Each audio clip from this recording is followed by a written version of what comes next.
Yeah, but Seth, you got such a big mouth. I'm sure you could fit a watermelon sideways. I told you to remove that camera. And I'm not doing that anymore. That fetish was gone a long time ago. Now you have to go and tell everyone else about it. So now I can't be selling the link anymore. You're selling the link? Yeah. I didn't see the potential in that. I did. That's why I'm rich and you're not. Did you go through Google Drive or did you just... Was it Dropbox? Get all of that Jeff Bezos money. Yeah. Speaking of money, where is Torm? How in the hell did you just... How did Money and Torm... He's Jewish. Oh, okay, yeah. It's good. Now we know.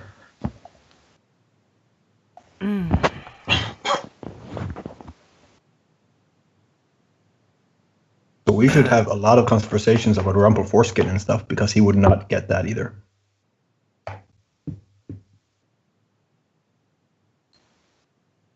Well, yeah, let's Chris, just, I see that you're pondering. Yeah.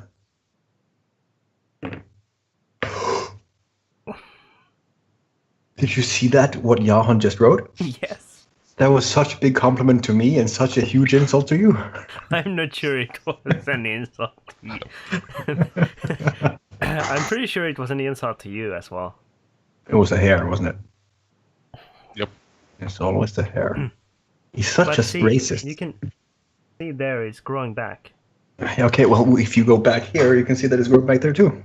Where? It just needs to go further, like all the way over. Wait, I think you need a better camera. Or I just have to put light back there. Sometimes it just doesn't. I mean, that just makes it shine.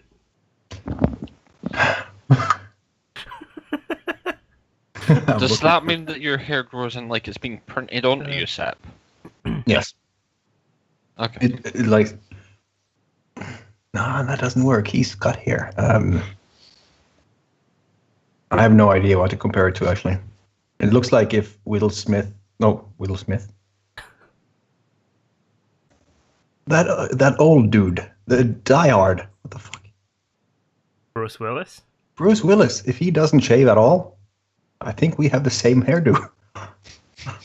It just goes around the head. Oh, you mean a Patrick Stewart cut? Yes, it's Patrick Stewart. Patrick Stewart. I should definitely look into that voice for a next character. What? Sir Patrick Stewart. Yeah, Patrick Stewart. Of course. He's also in Star Trek, you know. No, that's also Mug. No fucking shit. It's like his most famous thing.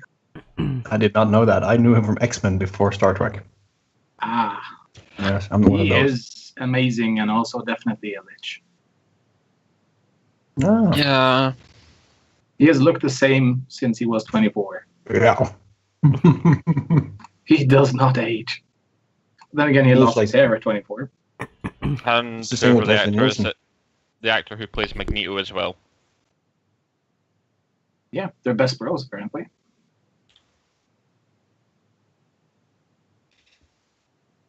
What the fuck are you doing? You should definitely consider one of those posh British voices as a character, though. Me? Mm-hmm. For the next one? Could do. Didn't you try that with Mug? Yeah, Mug had that. Well, you made an attempt. Sounded more like a Scottish, but still. No, that was not a That was Scottish. Stengar. You sugar!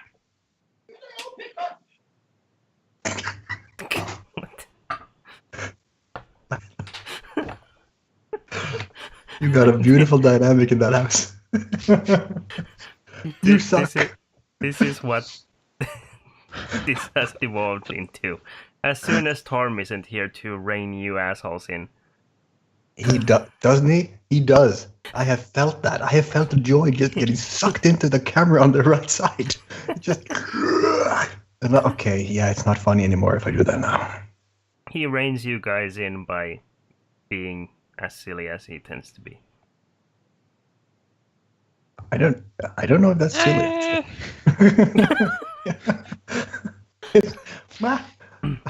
I've seen a few attempts. I know one time that he just got me laughing. That was a good one, but I don't remember what he said. But that was a good one, and it was last stream, I think. Oh fuck, I don't remember. He was getting sassy last stream. He Anyway, was getting sassy, and I think that's why it was funny. it's coming into his own, even in this group. Even in this group.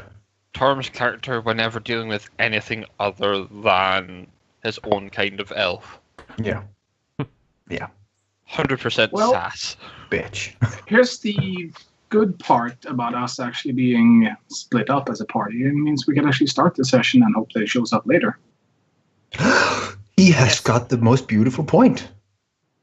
Yeah, I was just waiting for you to get back. Why are there two opposites? Yeah, why is there a When did skinnier you opposite? multiply? Why did you clone yourself? I didn't.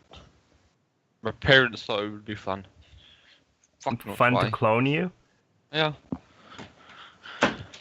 That's some Rick and Morty bullshit. Yeah, definitely. The only reason he seems skinnier is because they left him in the test tube too long.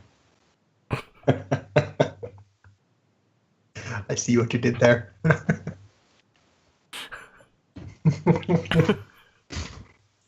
If I had the name of the other beakers, I would have so many comebacks, but I don't. Okay, I'm good. I'm ready. Let's go. Let's do this. Okay. So last time you split the party. Shump is back in Mintar. Rohirden and Kothar, you're riding towards Thornwood. Yep. Did it land on your keyboard? That's a shame. Fortunately, there's a tiny gap between the keyboard and the monitor, so it landed perfectly crossed down. You see, this is not bread; it doesn't land jelly side down. You're a witch today. First you do that quick lunch bullshit with multiplying them. Oh, you mean this trick? Fucking witchcraft. And then you and then you make a pizza slice land crust down. Yeah. Oh, now I get a horn. See, I did that too. I told you that you were sending her these subconscious messages that she would pick up because I picked. Time to get You're horny. picking up. Hi, Oh. Torn. Something happened to my Skype. Hello, hello. That's horn. What Oh, the fuck hello. is that? You're late. You are picture in picture again. It's special effects. You're doing a Torm trick. Is this better? No. Yes. it's No, too we rare. can still see your face. God damn it, Thompson. There I you was go. going for that. I No. was leading into it. Wow. Is this better now? This is why we love this group. This group has one of those back and I forth. wish Seb would have actually done that like at least a year ago. What? His Lower camera. the camera? 34 sessions ago. It's that good. we- It's like- I think I got over with STD&D at least a year ago. Seeing Seb's face. But I think that the voice that I liked most was Uthal. I'm not going to do that. I'm not going to. You will. Don't worry. You fetishes. will. You will fall for the temptation. I almost did it now. Do it. Do it. Do it. Do it. Do No, it's only for special occasions. Yeah, but your regular voice is so impotent. Fine. Perfect. Now we can begin. Yeah, Good. let's do that. I hate you guys. He keeps telling us that. I do, but you know. Deep down, I have Still wet you dreams show about up. you. Still you show up every week. Every week on time. On time every week before 9:30. Every week. After showing us your poop. Yeah, well, that just have to keep on doing that now. Anyway, last session we left off with Split Party. Quilena got visitors from Thornwood in the shape of elves. A fairly Yes. small group of them. And she was even almost hospitable. As hospitable as I was I expecting. said almost. Really. Yeah. Considering it's not her house yet, she was surprisingly hospitable. Well, she did kind of take it upon herself that it's her place, and even though no one asked her to do that. Come here, cat. Come scratch me. Okay. Sorry. Oh, my camera. I think we are going to be a little loose about the timing of things. Like Quilena. Today. Okay. We are going to skim a little bit on your different journeys. Skim. Yes. But I don't have a journey. Yeah. You're You like don't the have a anchoring skim. point for the others. You have that journey to the afterlife, I feel. Nah, I mean, I'm the one that will survive. There will be an epilogue for me.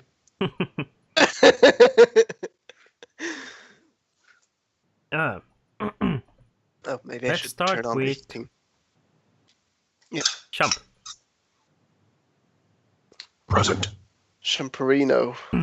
Chump, you see the world shift around you as you step into the teleportation circle, sending you off to Mintar.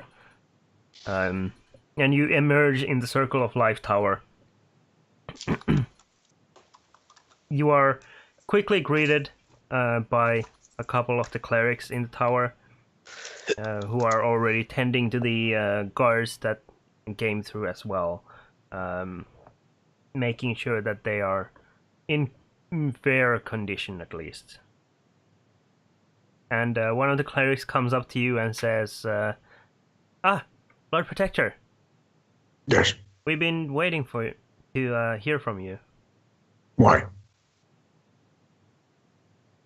Oh yeah, the thing, the castle thing, and also the wounded. Yes. And Of course. And also, well, the Get on with it. how do I say this? The the scribes are getting agitated. What, my scribes? Yes. Why? I'm afraid they are running out of space in your office for paperwork.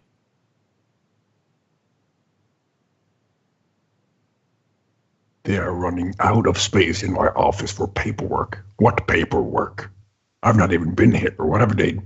What paperwork? The scribe said that you would be handling the paperwork and reports that came from the refugees and the guards that traveled with them. We have also been receiving responses from nearby cities regarding aid. Let me guess. Individual letters. Not like a bulk paper sheet. I would assume so. All right, great. I'll just go down and tend to that then. I do Also, hope you don't have anything more pressing. oh no, just. We're just waiting for the pending apocalypse, but hey, there's paperwork. Should tend to that. Do we have kind of this, do we have disposal unit for garbage? What do you mean? Nothing. Forget about it. I'll be in my study. I'll go down there. Where's my scribe? The chosen one. The chosen one that's been following you? Yes. Is he behind me? Yeah, he's like stumbling out of the teleportation circle. Send word for him that I need to speak with him ASAP. The cleric turns to look past you at the scribe, and then like motions to you, and the scribe quickly takes this little box that he has slung around his neck and flips it and opens this latch on it and reveals a typewriter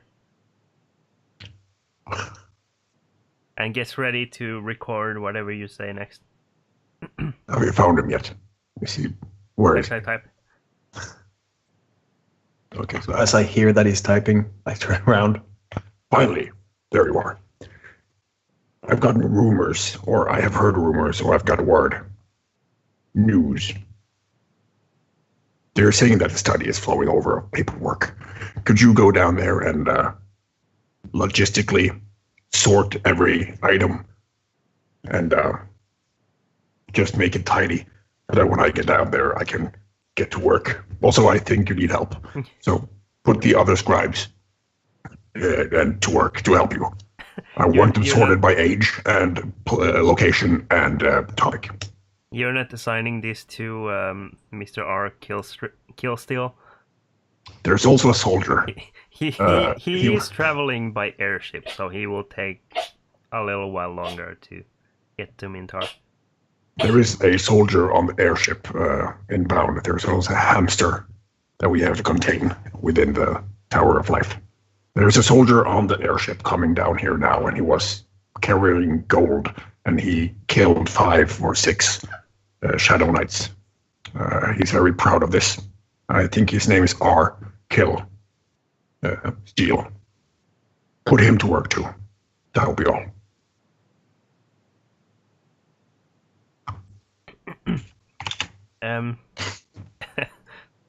Scribe has been very fastidious in typing down everything you say, and he pulls the paper a little bit out of the machine and reads through it, and then turns out or looks back up to you and says, "Yes, Lord Protector, I will get right on that." And then he types his response. You are diligent. We have to program you. We have to say, we have to get into this. We'll get to that later. Good job. Good job.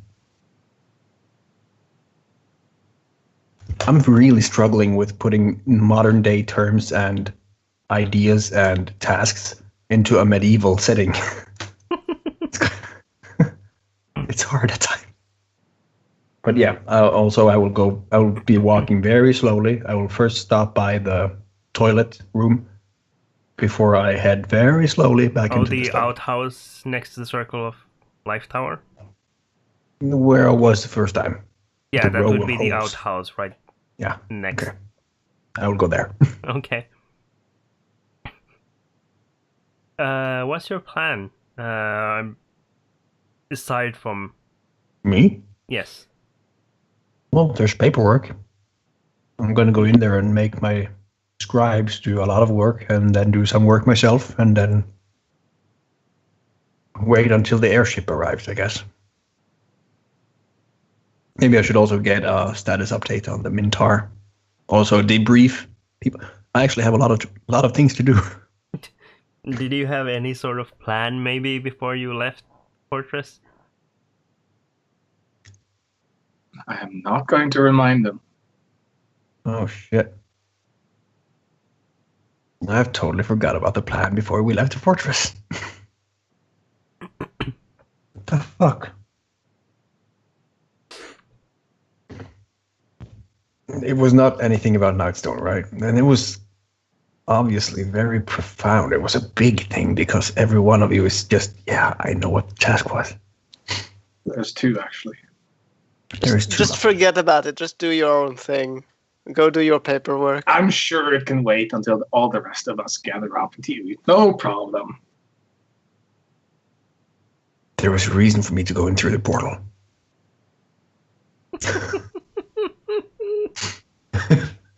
Leave the important stuff to Shump. That's what you should do. Well, it was a week ago. That's one thing. Oh, God. Okay, while he thinks. Yes, I will think about it. And also, I'm not even going to visit a little site called YouTube. I will just think about it very hard and long. I need to go. I'll give you to two YouTube. words. Don't you privatize that fucking video.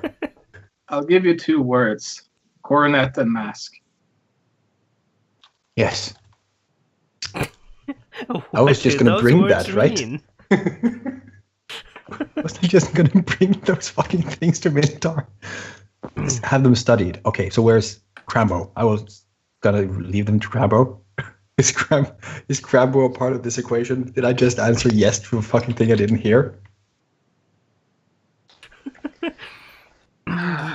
You would be able to find Crambo after a bit of searching, yeah? Oh, great. Crambo. I have an idea. Crambo.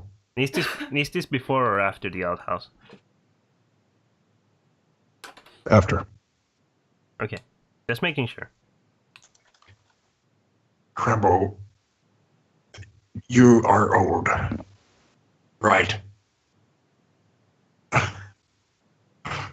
And have access to magic. You do magic, right? Yes. Yes, you do. He Do you have shakes his anything- head very slowly. How old are you? Over 1,000. Right. Okay. Do you know hypnosis? God.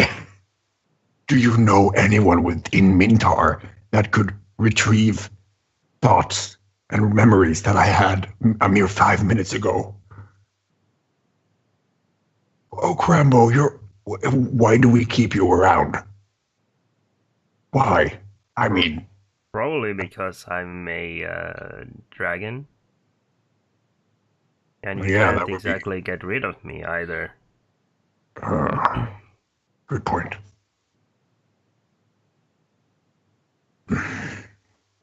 I'm trying to multitask hard. I'm guessing some of you have noticed. I can't see the YouTube video through the pop filter, and I can't hear the YouTube video when I'm trying to lead a conversation on the. What are you actual- going to do? Stall us for 20 minutes? Trying. It's hard. This is impossible. Okay. Yes, I was storing them. I was storing the mask and the coronet. God damn it. Wait, where's the shard of the mask? Am I getting onto it? Am I onto it now? Because in the airship I was having the shard in one place and the mask on the other so that they didn't connect.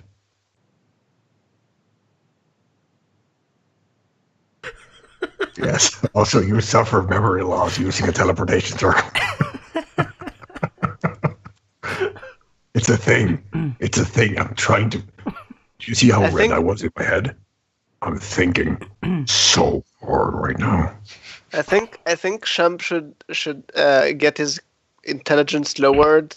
I mean, Is that possible? I don't think it's possible.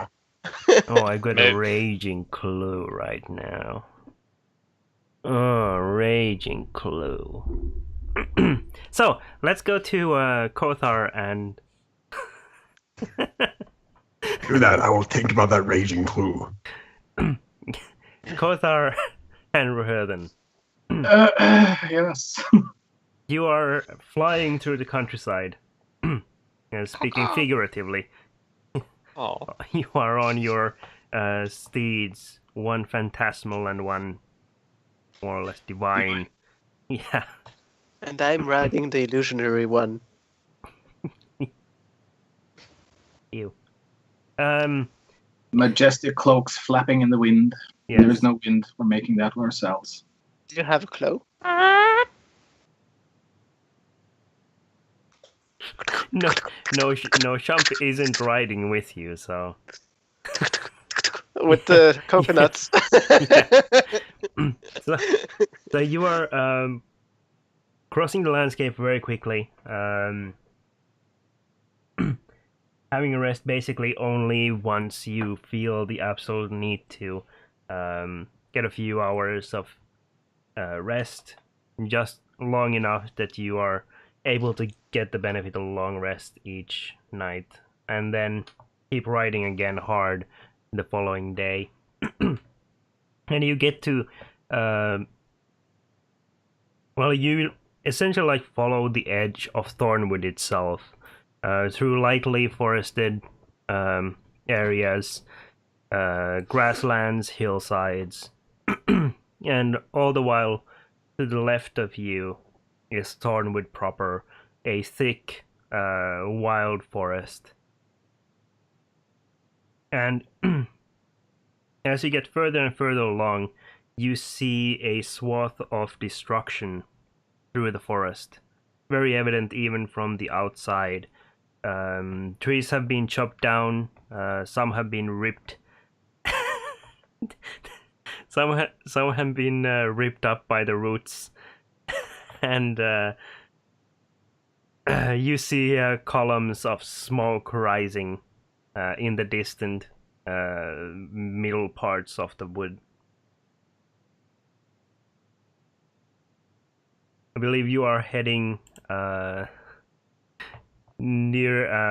directly west towards the city that I believe was mentioned to be somewhere along the River Mintar. Yeah, but I'm guessing we can just follow the path of destruction. Yes, you would be able to follow the path of destruction very easily. Do we see like lots of crumbled up armors, or is it like just destruction and nothing, no corpses or anything? There are crumpled up armors, fewer than you would maybe imagine seeing, considering a Shade Knight army has rolled through. You actually see more of these large stone statues. Yeah. I have to ask, what did they ride? Who? The Shade Knight. He said that they rode.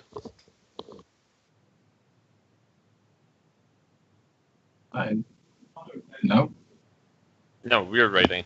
Yeah. No, he said they rode through. Yeah. Okay. Hypothetically, Yeah, if I was it's- watching a YouTube video, approximately where did we talk about what was happening through the Definitely in the last half an hour. last half an hour? Thank you. Carry on. They rode through. They rolled through. Meaning that they cut their way through. Essentially, Okay. traveled. Okay. Rolled, not Yes. rode. So they walked. They were rode. doing somersaults, rolling. Oh, Yes. cool. Yep. I want to see They that. attached knives to their feet as well, just to like add more damage as they done it. I really should get Creepy Eye just to keep an eye on them. Yes. But we make it all the way to the city then, I'm guessing, before we make contact with anyone. Anything. Anything, anyone. Yes. Eventually, you do get to the outskirts of what looks like a city. However, it is not like a series of ruins, so much as it is these massive trees that have been rended from the ground and toppled over, and there are like these smashed bits of wooden structures littering the ground underneath them, almost as if you can see very clearly that the structures were attached up in the trees, and they were felled over. There are plenty of elven bodies littering the entire area, as well as these stone statues that you fought previously in the fortress. There are at least a dozen of these stone creatures, as well as at least 24 Shade Knights, and then hundreds, if not thousands, of elves. Wow, they did not do as well as I hoped they would. Considering your experience with, especially like wood owls, Kothar, you would definitely recognize that this is less elves than you would expect in a city of this size.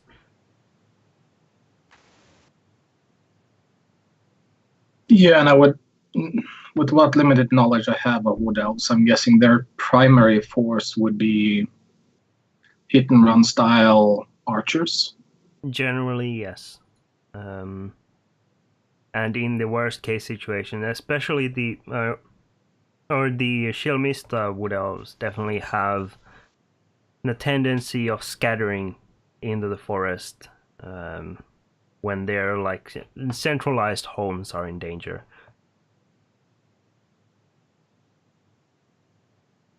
Well, Rhythm, shall we simply wander the ruins and call out for survivors? Doesn't look like there's a army still here besieging it. I have all the army at my place. Or on the way to your place. Probably. Yeah, the Maybe. leftovers. Yeah, you would definitely see like this swath of destruction leads further towards the west.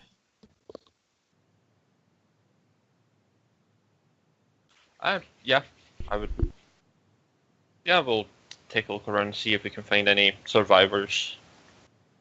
Shade Knights. Preferably Yeah. friendly survivors. Oh, I thought that you were looking for the Shade Knights. Well, Rohirrim, let's stay together then, and if we run into trouble to such a degree that it'll be dangerous to us, are you familiar with Leomund's tiny hut? Is that the weird hut thing Quilana kept summoning? Yes. A little familiar with it. I don't have it, Assuming, but someone. assuming it goes bad enough that we'll need to flee, I'll be employing one of those and then a teleportation circle. Okay. Just keep in mind that will take time. I'm sure I could potentially hold anything back from then. Yeah, you'd need to buy me at least 1 minute.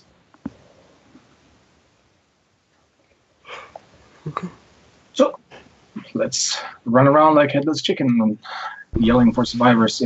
I'll teach them like a few elven phrases. Okay. We're here to help. Language is elven simple. Elven tourist. My hovercraft is full of eels. My hovercraft is full of eels. Perfect. So you run around the city. Both of you roll a d20.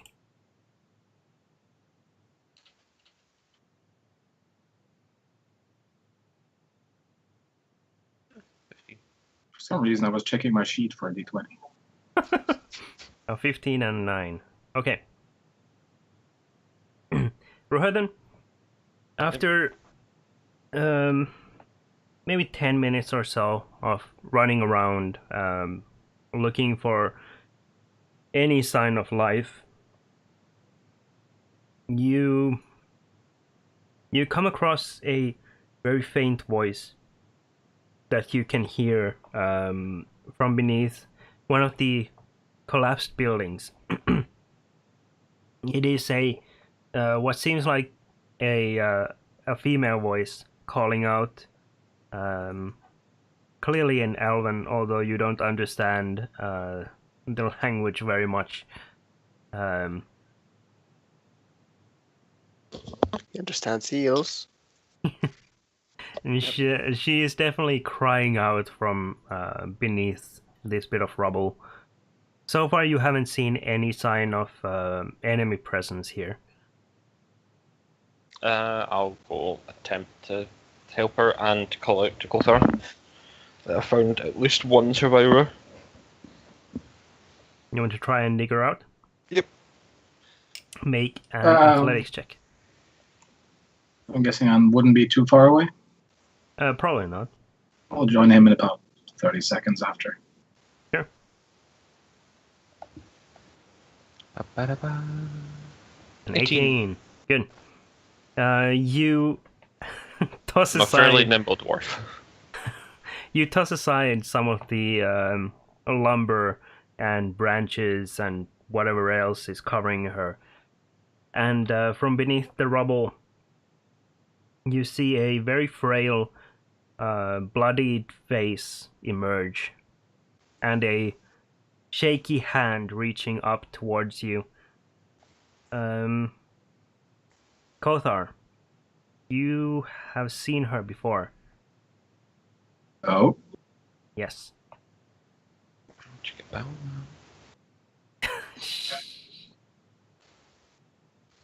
is it? Oh, I forgot her name. It's not Quilena. No.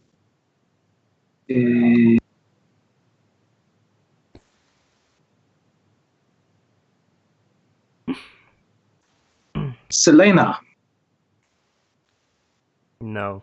This one is an elf you saw at the Black Tongue stronghold.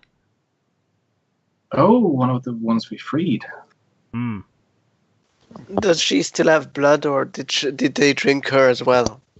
I don't think. I really hope she wouldn't be calling out for us if she doesn't have any. That brings us a bigger problem. Well, I mean, vampire. I'm a vampire. I'm a vampire. But we get her out from the rubble, right? As At least I'm partially, pulling, so yeah.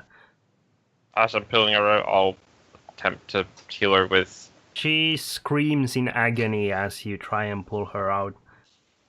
And as you cure her wounds, you see her bloodied face, the gashes on it definitely like close up. You can feel that her entire body like warms up to the touch. But she also screams even louder. And as you shift her up a little more, you see that there is a piece of lumber that has completely pierced through her her kneecap and down into her like calf, like a big stick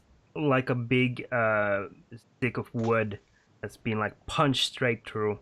That's a Ned Stark wound. Sounds tasty. Well, her then hold her and try to keep her calm. Kothar would cast Bigby's hand. Try to Slap her. pull it out. Like a big splinter. That's what she said. If Have you need found be. the spot yet, Sep? Shut your face. If need be, he would try the. When you get hit by an arrow, it's often better to snap it and then push it the other way through. Okay. So this Just whatever is the best, because if it's a straight pole, doesn't matter. If it's got branches, I'm not going to push that through her leg and make more damage. Maybe you should just push it, pull until it kind of releases it. I'm not Quelana. Just move it to the side, Quilana. just push and pull. Hey, Seth, do you want a muffin for your search?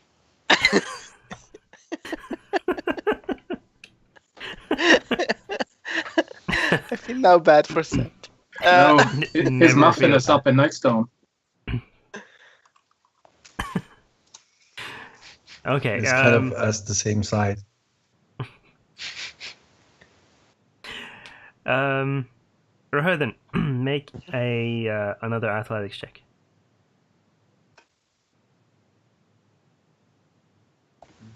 I'm a vampire. I'm a vampire. Okay. Yeah, you keep the elf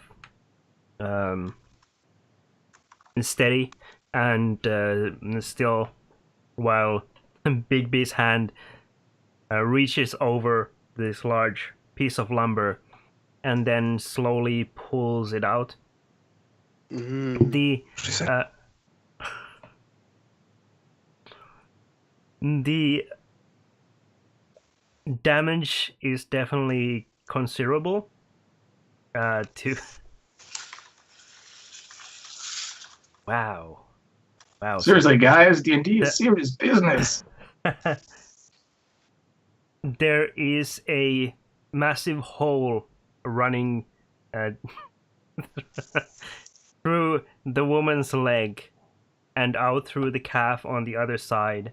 This is definitely something that your healing magic alone, well, any kind of healing magic probably isn't enough to Regeneration.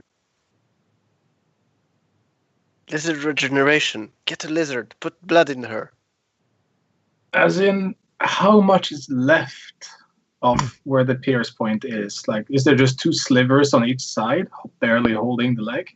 No, it's a fairly clean hole straight through. Of her calf, there is maybe 45% left. I'm just gonna look That's at not her then and like, amputation?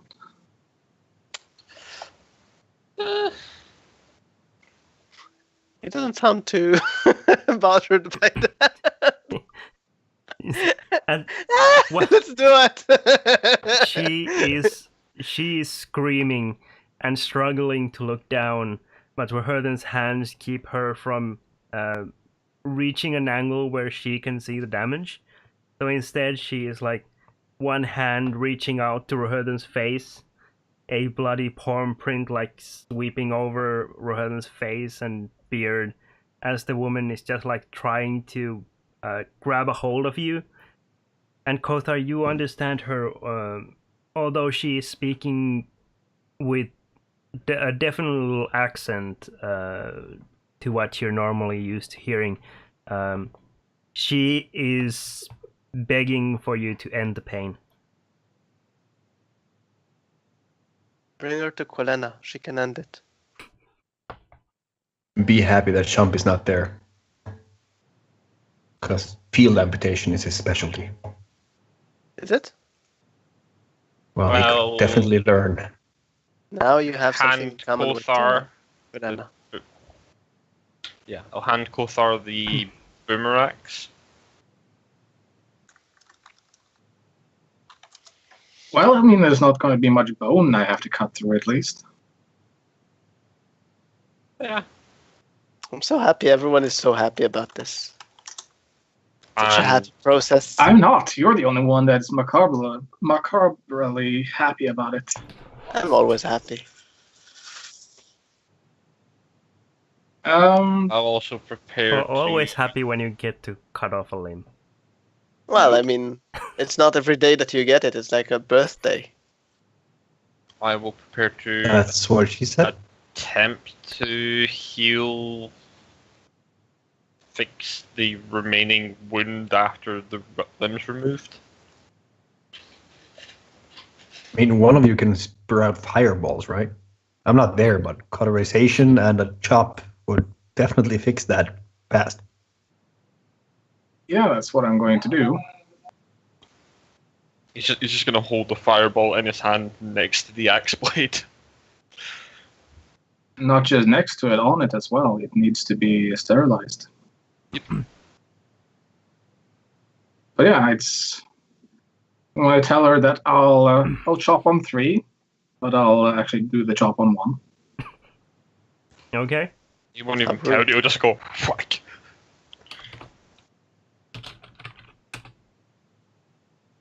Okay.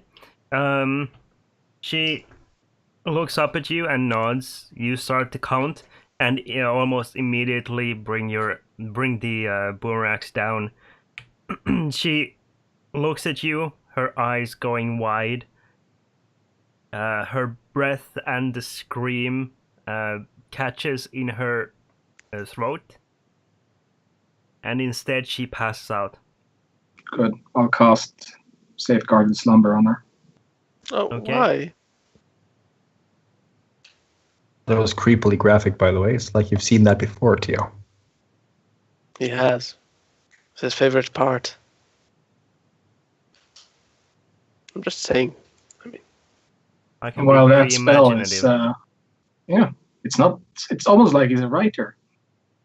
Mm. I mean, Sepp, you know Almost how sometimes. these things go. Yeah, but I didn't know that you did. So when she's passed out and the spell is in effect, I'll swap with her then, so he can tend to the wound while I keep her upright and ready. Yep, I'm just trying to think if I have something that would work.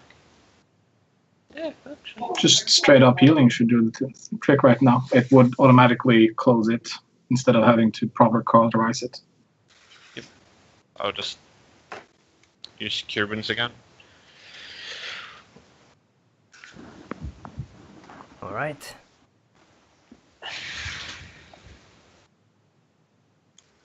Rohan, roll a medicine check.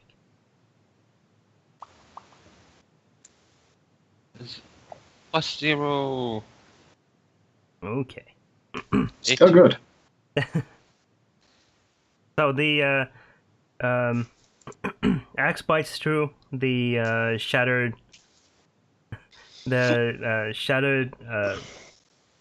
bone of the kneecap, and straight through and down, and severing the leg quite neatly, actually. You come down to cure the wound and pick out a couple of bone fragments that are left from the bleeding wound, and then heal the stump as much as it can be, sealing or stopping the blood the blood flow. Any more blood loss? Yes. And as far as you can tell, at least, this is definitely a clean amputation. The circumstances could definitely be better, but considering you using magic to cure the wound, the likelihood of infection is fairly small. If she will die, she will die. The axe was also sterilized by fire first, so Yes. hopefully. So how are you getting her out of here? I have plans for that. Rohan, could you... My spell should hopefully let her regain consciousness soon enough, and with the healing she should be able to be supported walking, but you should probably look around and see if you find something to use as a crutch for her. Yeah, I'll go search nearby. I'll stay with the woman for now. I'll also keep an eye out and listen for any more survivors whilst I'm looking for a crutch. Just in case. Okay. While wandering around, looking for anything that can be used as a crutch, you definitely come across a few branches that seem sturdy enough, thick enough, and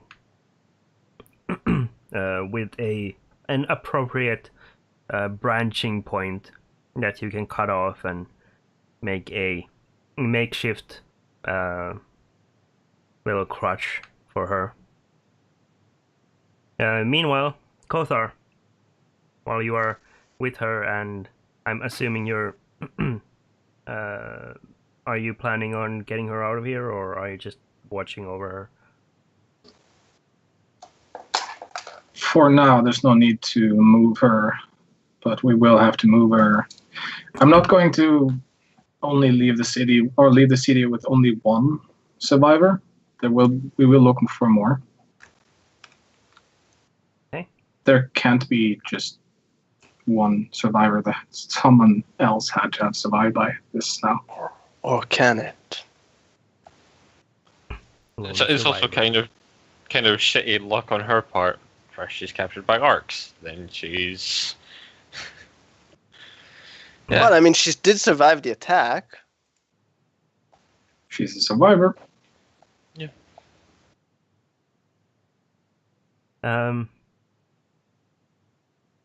Kothar, while you're watching over the elven woman, you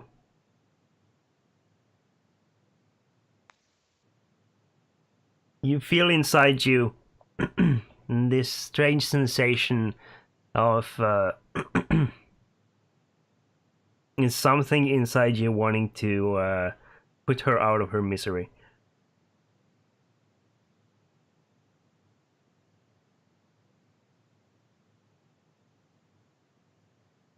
No. You feel a burning sensation inside your gut as you refuse and stay still. Azael, if you don't quit it, I'm personally going to hand you over to the divines and let them have fun with you for a few hundred millennia. Make a wisdom saving throw.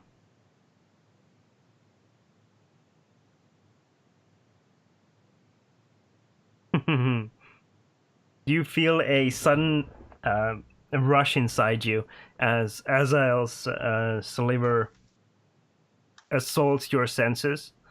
Not so much in an attempt to gain control of you as it is just to make you feel uncomfortable. And so even though you beat the effect off and managed to get Azael back under control, or rather you managed to regain control of your body, you feel like this cold sweat and a little bit of a headache radiating from your temple, and a little bit of shiver in your hand, although it is dissipating quickly. Do that one more time, and I will begin praying to Coralon immediately.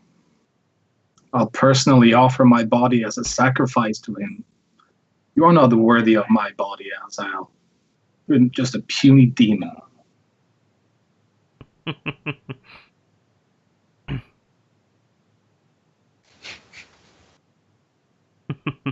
For the time being, at least, the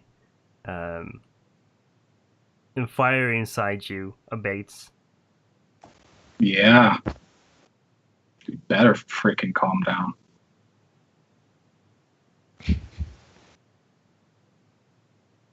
Then on your way back, you don't hear or see any sign of other survivors. Although it is likely that there are more under the buildings. But it would definitely take you hours, if not days or weeks even, to dig through.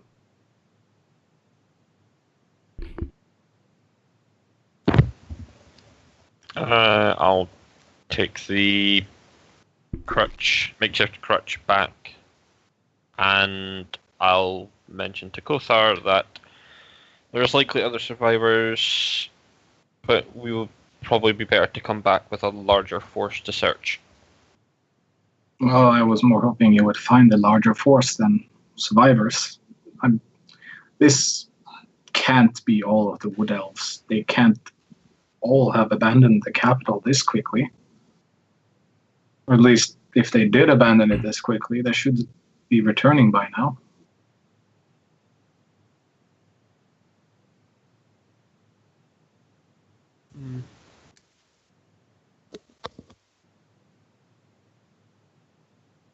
So,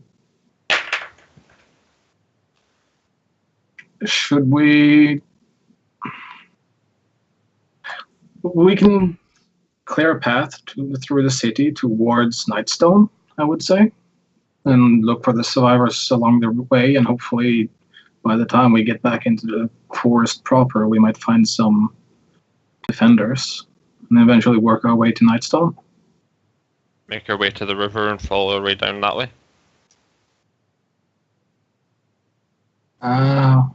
Yeah. That's actually a pretty good idea.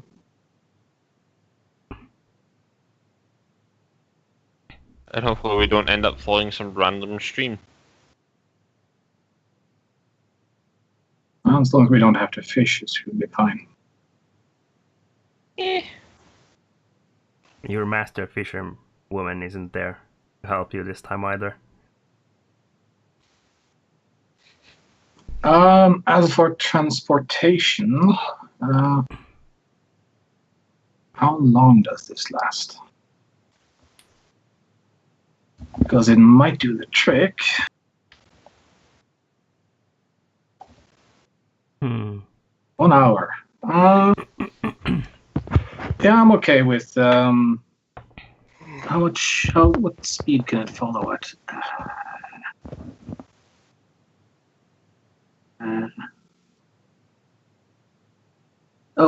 So it doesn't have a movement speed. It uses mine as long as I don't go too fast. Yeah, and it keeps within 20 feet of you, or tries to. Okay. Yeah, so I'll ritual cast that, and do a new ritual cast every 50 minutes or so. Okay. And then use that as a kind of wagon for her, and then go back on the. Actually, I don't need the phantom steed. I can run side by side with the horse. Mm-hmm. Not just run, lightly sprint or jog. I mean. Pretty much, yeah. Yep, I'll do that. You're doing a Legolas run or a Naruto run. Yep, keeping up with Serenil and Raharthan. Okay. You cross the rest of the city and get to the river itself, which is actually looking surprisingly deep here in the forest. Across the river, someone has very recently made a bridge out of these massive pieces of lumber. And as you cross, seeing that the pieces of lumber have been like embedded into the sides of the river very sturdily, you see as you cross that these trees appear to have faces on them. These knots that look like eyes, a large, almost like a place where a branch has like been cut off, that looks like a twisted mouth. Has tools been used to make this, or does it look like someone forced it to grow this way rapidly, like magic? And tools have been used, definitely. Axes have been used to chop down these huge trees that have then been fell down over the river. I am fairly certain that the elves did not make this, even in a rush. Yeah. I don't see the elves putting faces on a bridge. I'm guessing that it's treants, or what remains of them. Ugh. Well, let's get off this bridge of corpses. Across the river, you come across in several heaps of stone rubble, basically, heaped upon itself.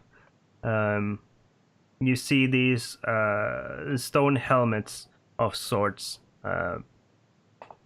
set at the very top of the pile, 6 of them. These resemble the statues you fought back in the fortress, very much so. You see like a piece of rock that looks like a finger, another that looks like a foot. And they've all been like swept aside into this same location. And you see a great amount of footsteps leading towards the southwest, marching in a very tight column.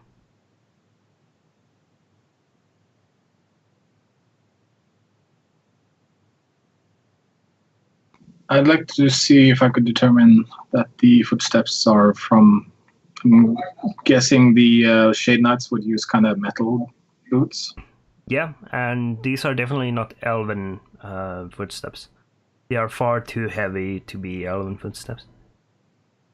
There are also mixed in these larger footsteps that would fit the stone golems.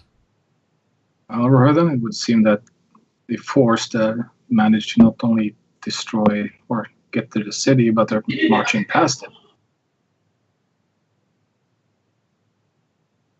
Same force possibly heading to Nightstone. Yeah.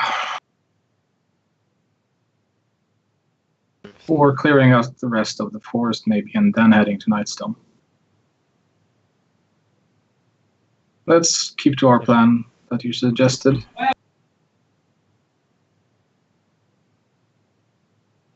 Just follow the river, keep a good pace.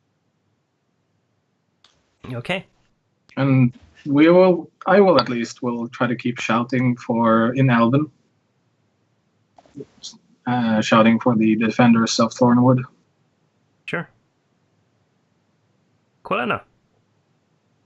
Yes. A few days have passed since the elves arrived from Thornwood, seeking shelter. 2 or 3 days. Mm-hmm. And they have been made comfortable in the town. They are definitely not used to city living and seem to abhor all of the like grime in the town. So they keep to themselves, but they have been in the last day or so been taking time to target practice with their bows. So they are getting back up to fighting strength. Okay. I would go to them and kind of without saying anything, I will just ask, who leads you?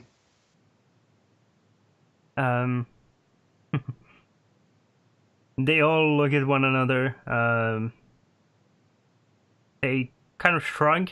One of them steps forward, the same that greeted you at the gates, and spoke for the party. And she says, "I suppose I do. Not really, though. We don't have anyone who outranks anyone else." Since you are used to nature, I think I have an idea to strengthen the city and strengthen your defenses. I would like to go scout with you for the army that is incoming. I would like to know how far it is. All right, we can prepare 1 to 3 scouts that are quick on their feet. Yes, we can do that. All right, I will join you once you are ready. Let me know. I'm guessing by now I have quite a few major images around the city. Yeah.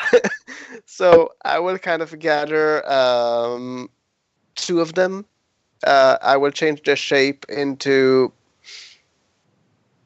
what would be. I mean, what animals would be common in this area? In this area, that's a good question. You mean like just regular animals or something more wild? I want small animals. I mean but that won't be suspicious if they don't move too much. All right. Like maybe a turtle. Turtles this far inland, probably not, but there would be definitely packs of wild dogs that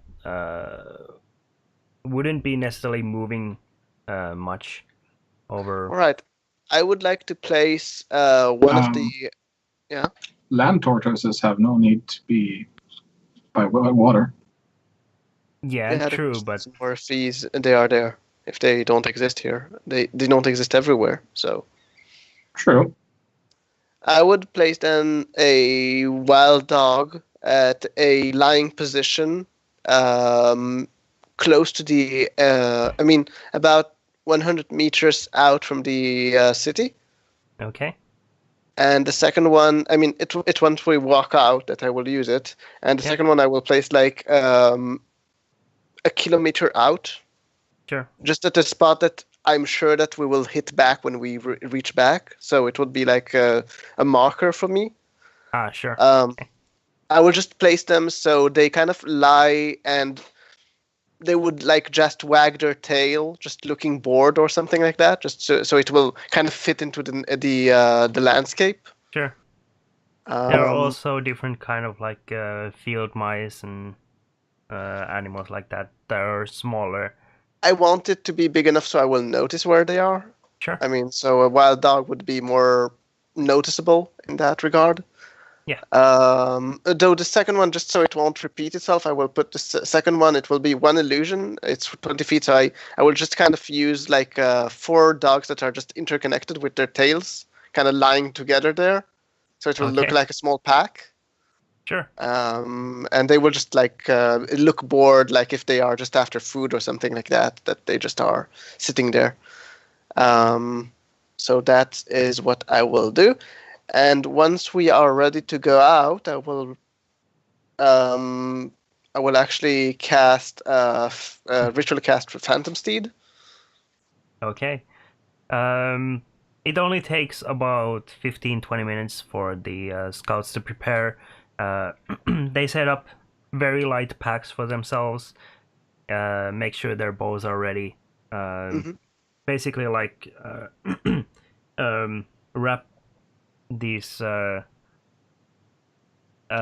cloths over their feet, and then put on like these kind of like streamlined sandals, sort of boots, and then they're ready to go.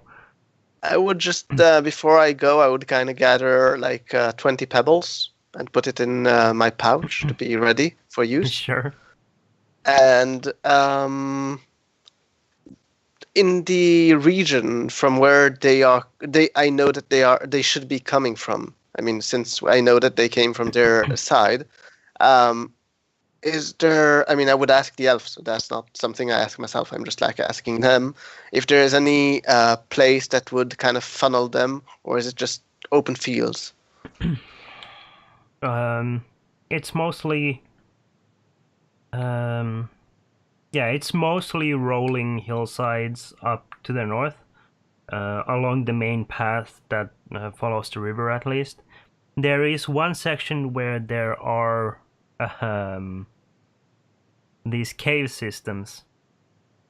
How far is it from where we are? That very recently were inhabited by this goblin tribe. That's where the path kind of like crooks down a little bit and twists, and the caverns kind of have like a steeper incline there. So that's probably the only place where it really funnels. Would they be obligated to get in there to get here? not into the caverns, but they would probably follow the path down. So they would be funneled past the caverns. How far is it from us? I mean, in regards to time that it would take.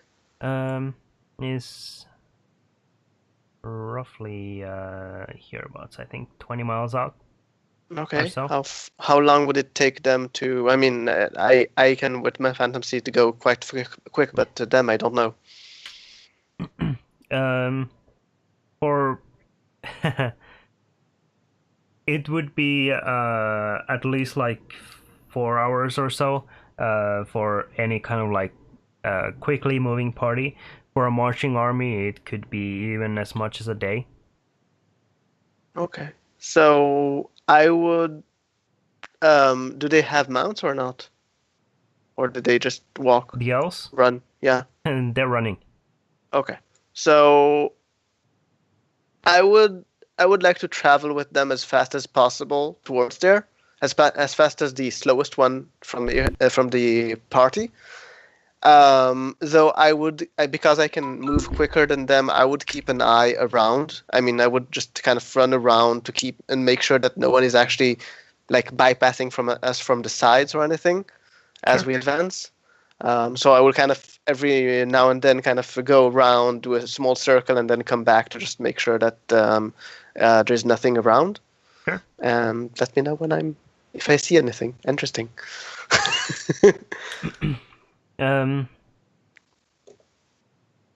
On your way north, you don't see anything in particular. I mean, I do know that There- Shade Knights are coming, so I should Yes. know what to look for. Yeah, there is no sign of Shade Knights this far south, at least so far.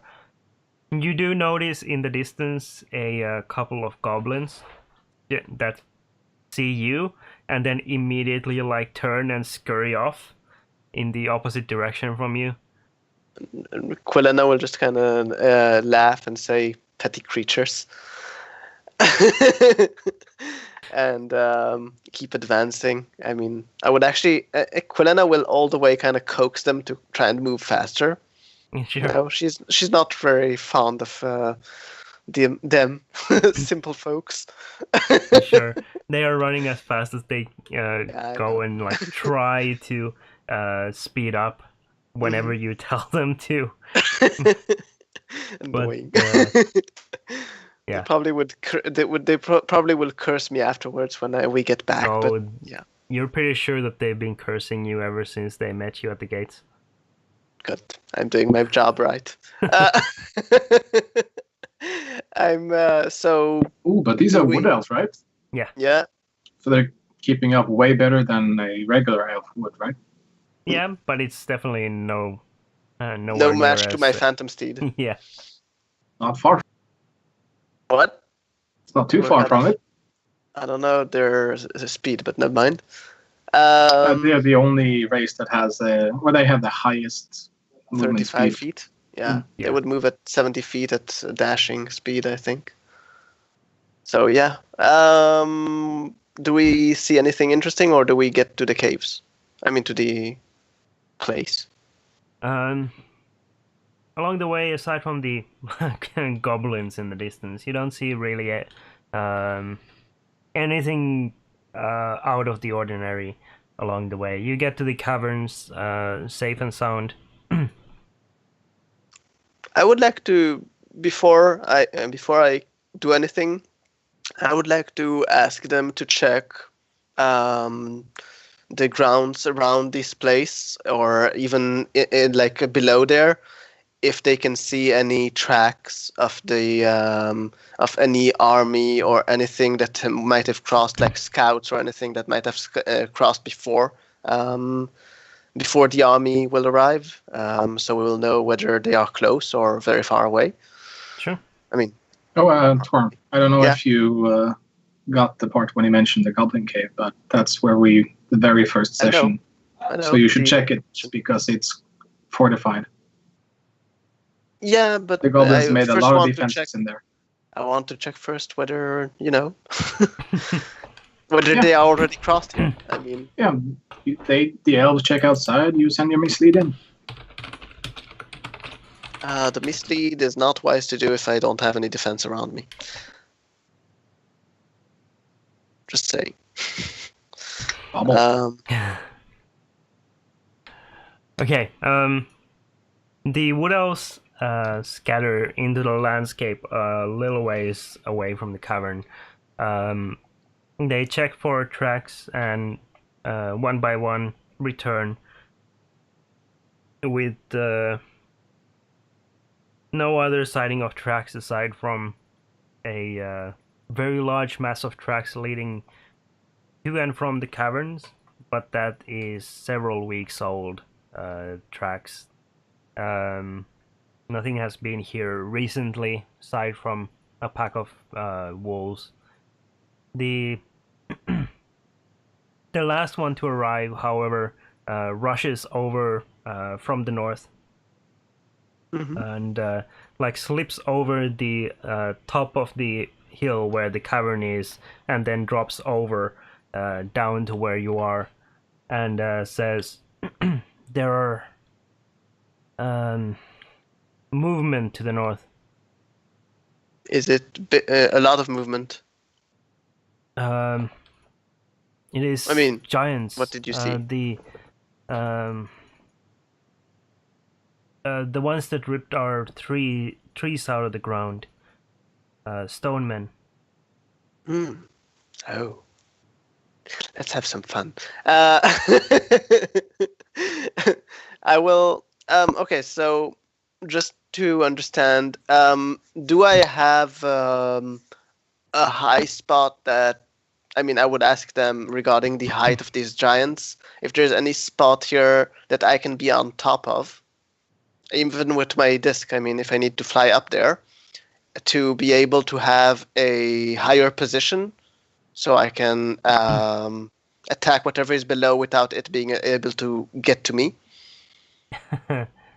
I'm going to be nasty. Maybe if you can fly. There isn't really any place to like settle. But there's definitely, you can fly up on your shield if you want to, and gain the upper ground. They do warn you that the statues have been known to throw things. Oh, believe me, I will throw back. All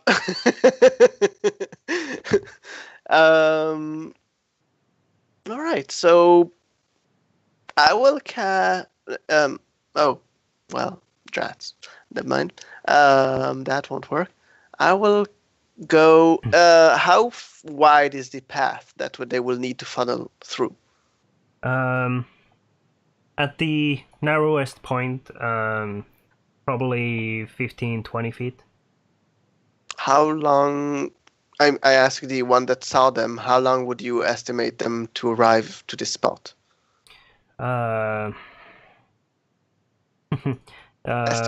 Maybe 50 minutes, an hour. Okay.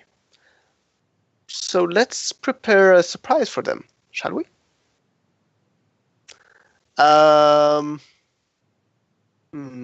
Just need to find what exactly to use against them. 1 second. You said an hour. How long does this last? 1 moment.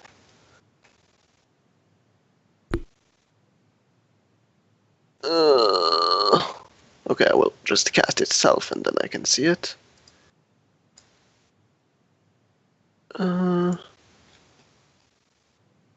That's 10 minutes. Alright, so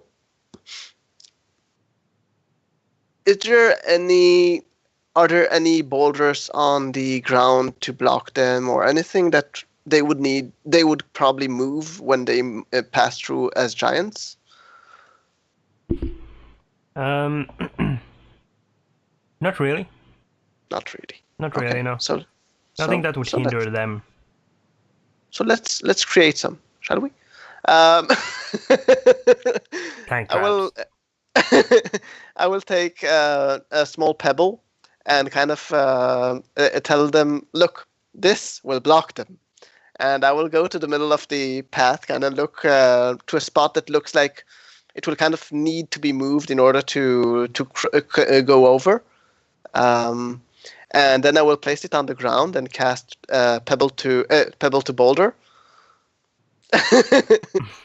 And then I will cast upon it charge. Okay. Perfect. So Now I'm not done. I mean, that's But the wait, first phase. there's more. Exactly. 1 second, I just need to fix my number of spells. So the elves look on very curiously as you walk up and then grow one of these pebbles into a huge boulder and then cast some sort of other magic on top of that. Probably they are like, what the hell is she doing? Mhm. And then I will ask them if they managed to kill any of these giants when they were in their own territory. They would say yes. They managed What to. was useful against them?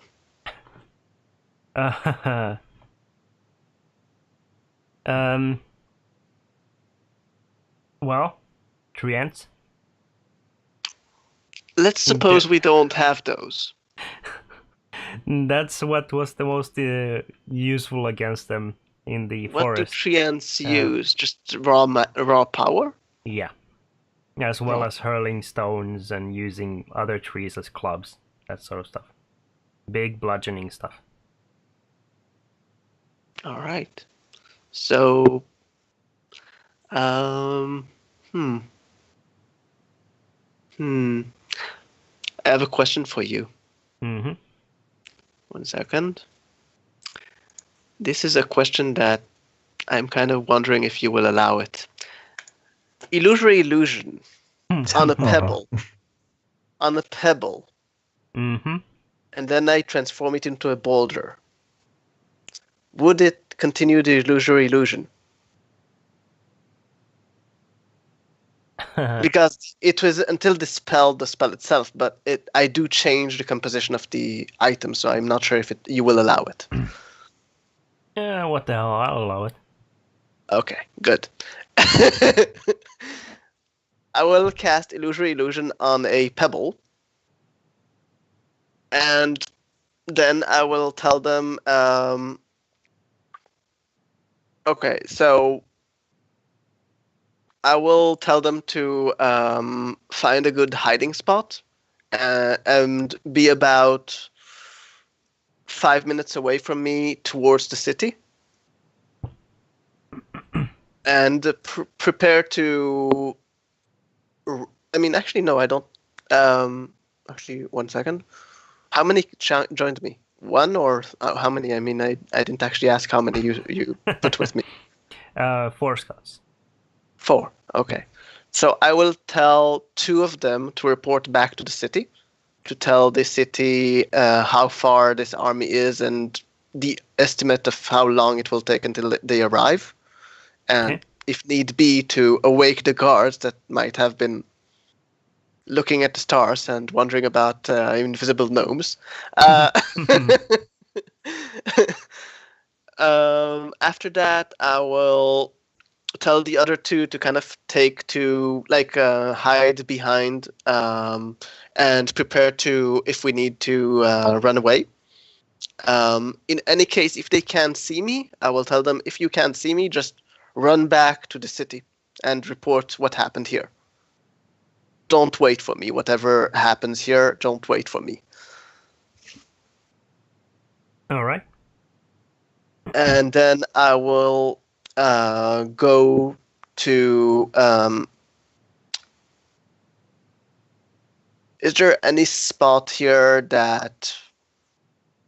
Actually, I will go to the cave's entrance. And I will go... That's me. Yeah. What is the size of this? 10-foot radius. Okay, so I will go 10 feet into the cave and cast and ritual cast Leoman's tiny hut.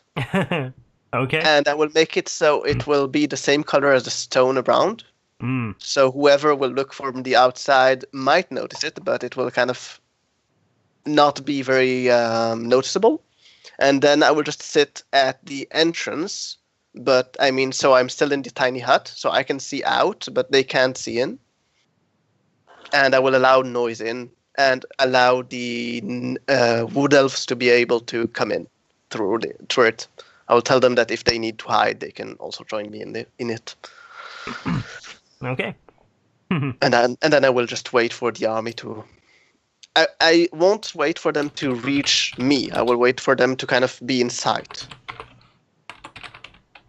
Because once I have them in sight, I have an idea of what to do. All right. The wood elves take off to the south, a little ways off, just enough that they can still hold a visual contact with you and the path as it winds down to where you have your ambush set up. And they crouch down low and basically like merge with the grassland of the hillsides. Okay. The other two run off down even further. Back to the city. Yeah. Yep. All right. We are waiting now. Good. I mean, they said an hour, so if they aren't here by an hour and a half, I will just guess they went around. I mean, I won't wait for them forever. If it just seems like they left. No, you definitely hear like these heavy lumbering footsteps approaching you after about 35 minutes. And then it's just a matter of waiting for them to get closer and closer. Eventually, can I already eventually see them? the pebble she's storing just starts. Yeah. Yeah. So how close are they now? I mean, after 35 minutes, when you say that I hear them, or do I not see them? You can see them. They are like past the hill and behind you, essentially. The cave systems are like angled a little bit to the northwestish. So I can see like out towards them. Yeah, How you can far are see they from me? you can see them as soon as they like come down and the path winds down. How far are they from me? You would probably maybe even as far as a mile, or a mile maybe. They A mile I can't shoot. you can definitely hear them like there is no difference between the steps. So you would assume from what you can hear rumbling through the rocky ground that they are essentially goose stepping in unison towards you. Okay. Can I estimate their rate of movement by what I see? You can try. I will kind of keep looking. I will wait until they get to 480 feet from me. Okay. And I have a prepared action for them. Sure. I mean, I will attack them then. So I need to know when they reach that distance. But until then, my character will just kind of look at them and try to kind of measure the distance that they are crossing and how fast it goes. And then she will kind of, I mean, the assumption would be that whatever they're moving currently isn't their max speed, and I will kind of multiply it, so to kind of get the estimate of what I think it is. Because they are moving currently in formation together, so I'm guessing they aren't moving at their maximum speed. No, they're definitely not. Yeah. So I will double whatever my character has an approximation of. Now, feel free to go crazy with me being completely wrong. But you can make a survival check. survival. Oh god. Why did I? 1 second, it rolled to me. Sorry, forgot it. That it's set on me, so I won't spam the chat. Mine was better. Never mind. Oh, that's good. Yeah, I know. That You will that's enjoy a solid this. 4. Yeah. Yes, it's a beautiful 4. Yeah.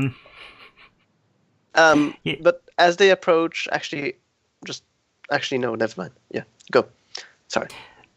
Okay, so you're observing the golems in the distance marching towards you, and it's definitely hard to tell. You don't really have anything to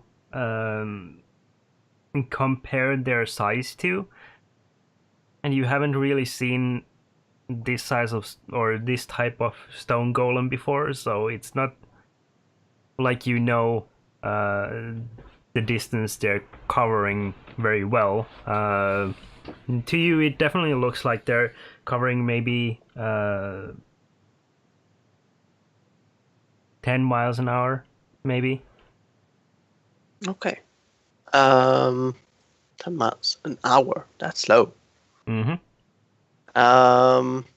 Seems like they're Alright. definitely like trundling along.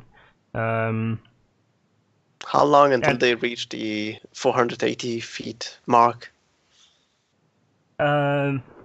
Because, I mean, until then, I Math. just don't have anything to do. Well, After you're that, gonna I have some fun. Yeah. Well, you're gonna wait until that point, anyways. Yeah.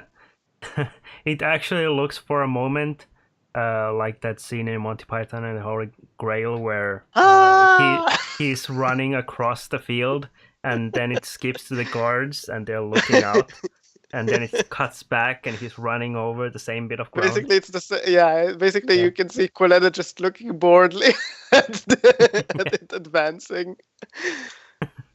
And the beauty is that they can't shoot back because I'm in my small bubble.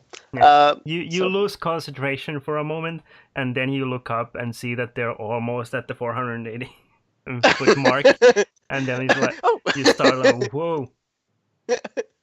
So when they reach the 480 feet, Mhm. I will shoot a firebolt at them. I have spell sniper, so fuck them. Okay. So I will. they yeah. are marching in column. There are several rows of them, and spaced out actually fairly far from one another. In the front row, there are 6 of these guys. I will hit one of the middle guys. Sure. I would just want to get the attention of every one of them. Sure. At this point. Go for it. With a firebolt. I need this visual picture 1 second, is 1 just second. priceless. 1 second. Can I actually cast this to the same distance with a fireball? I actually have fireball. What is the distance? No, this will be the next spell. I mean, this is only 150, so it's 300 feet. So, I mean, I need something to warm them up, you know. Okay. Let's warm them up, shall we? Mm-hmm. I didn't actually shoot the fireball. It was just Yeah. for me to see how much distance. And then after So- that, it's bonfire. For God's Firebolt. sakes! A 12 to hit. It's a warning shot. Yeah. So Be warned. we get this excellent drone footage shot of the firebolt leaving your hand, and we track it all the way over this huge swath of land, open land, and then zoom quickly past it to the face of this goose-stepping stone golem, and then we see we like close in on this carved pair of eyes staring blankly into the distance straight ahead, and then we see this orangish red light just like zoom past. It's probably like. And then it just slowly stops. And just, No, it doesn't even stop. It keeps going at the same pace. You see his Oh. head bob up and down a little bit with each step. Do I have another time time for another one while he gets to the 300 feet range? I mean, until he gets to the Absolutely. 300. You have plenty of time. Is that a cantrip? I hear that For God's Lord sake, of the Rings that's awesome music. damage. I'm not sure I came prepared for fighting. Oh, it's just as well that it's a cantrip. Then you can just cast it indefinitely. the Just second back up fire- a couple feet every Yeah. time. and the second firebolt comes a little closer, and we see the stone golem's head turn just a little bit to watch the firebolt go past, while it's still marching straight towards you. What distance is he now? Just so I know spell to cast. He's still past the 300 feet. All right, another firebolt. There we go. Wah, wah, wah. He's currently at 477 feet away. I will use a lucky point. This is Sure. annoying me, hell. Thank you.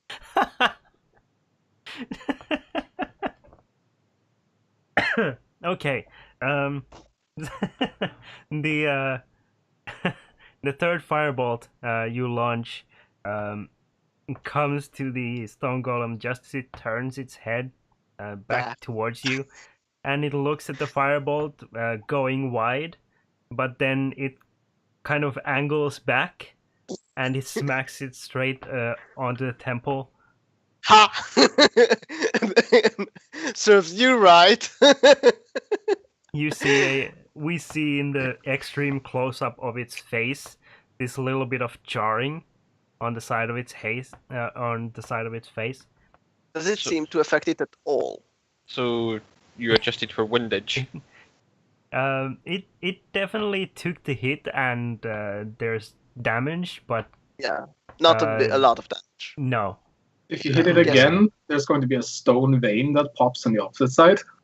I'm guessing by now they would be in the 300 range. Yeah, they're definitely getting there. So yeah. So should I shoot a fireball or a firebolt? That's what I'm asking. I mean, are they beyond my range? That's my question. Yeah, they cross the 300-foot range. Yeah. All right, now this is a time to do this. Fireball. All right. I will actually. I'm guessing they are too far from one another. I mean, it's a 20 feet radius sphere. Can I Yeah, hit two of you- them? Yeah, you can hit two of them. So the two definitely. middle ones to annoy them. I mean, after Okay. they laughed at my firebolts, that's what they get. Sure.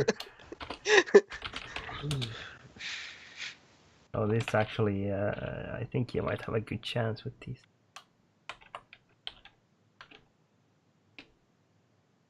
Okay. Both of them fail. Your fireball courses through the sky, and then slams directly in between the two of them, and then combusts in a huge fireball with this black smoke rising up to the clouds, and the two golems continue marching towards you through the flames. Although we can see through the extreme close-up that their stony skin is definitely getting more battered and scorched. Mm-hmm. I'm not done yet. Let's have some more fun. I will use my bonus action to cast Expeditious Retreat. Sure. I will just check that and what level it is because I actually need to follow that. One moment. Expeditious, what was it? For God's sakes. Where is it? I had Isn't it alone. that your mark? No. What the hell? Where was it? I cast it a moment for myself and now I can't find it. Oh, first level, okay. So I will cast that as a bonus action. And let's move one level 1 spell. Opposite, stay alive, buddy.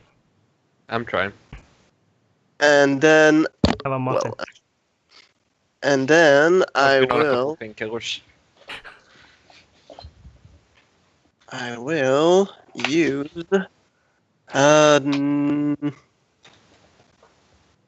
Would my glass house spell be able to contain them? One of them, I mean. It's a 10 feet Hollow cube, cube. isn't it? Yep, square cube. Yeah, I think so. At least for some time, yeah. Yeah, it's a concentration up to 10 minutes. So let's have some fun now with the illusionist and all that, shall we? I need to do something, and this is the time to do it. I will use.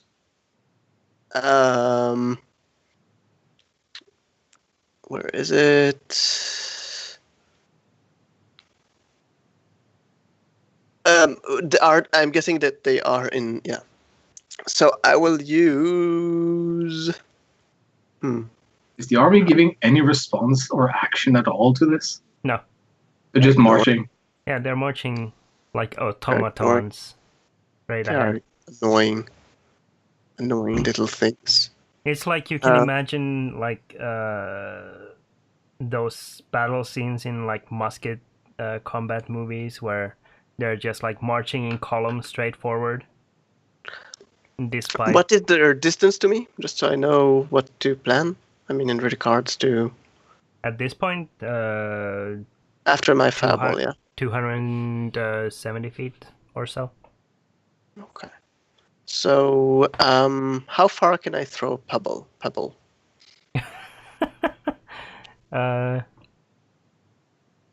Well, Without disadvantage, I mean. what's your strength It's not score? about throwing. It's not about throwing. 1 second. It Yeah, has the a, spell actually range. is different. Yeah. What Oh, does yeah. it do? Yes. How far can it throw? Up to within 30 feet. So spell sniper 60. 60 feet.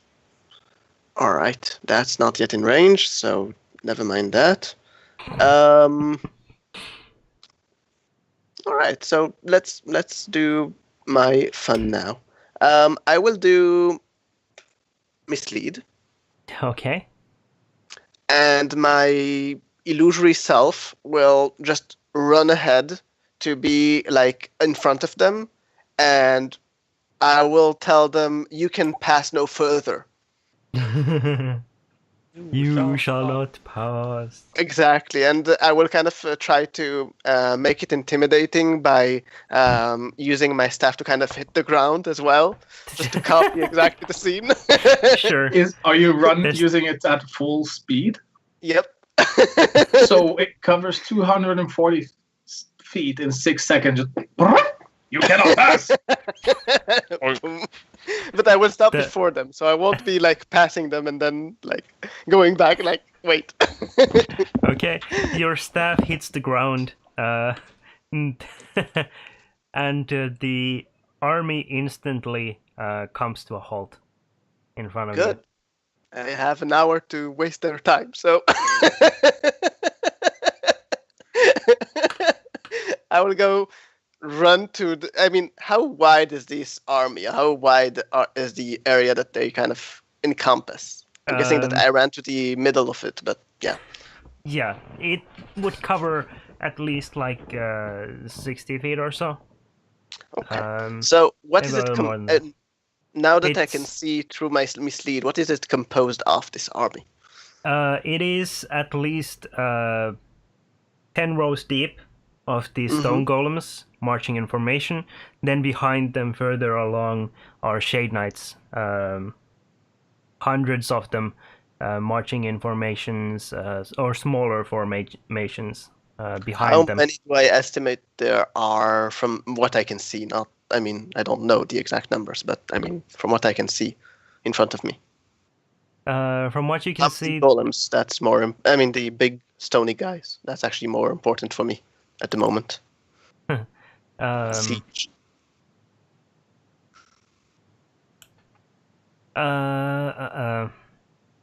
hold on. Or at least add the numbers. There are 6 in the width, so 60 in the first area. At least 30 or so. Well, I can't destroy 30 of them. But I can annoy them to hell.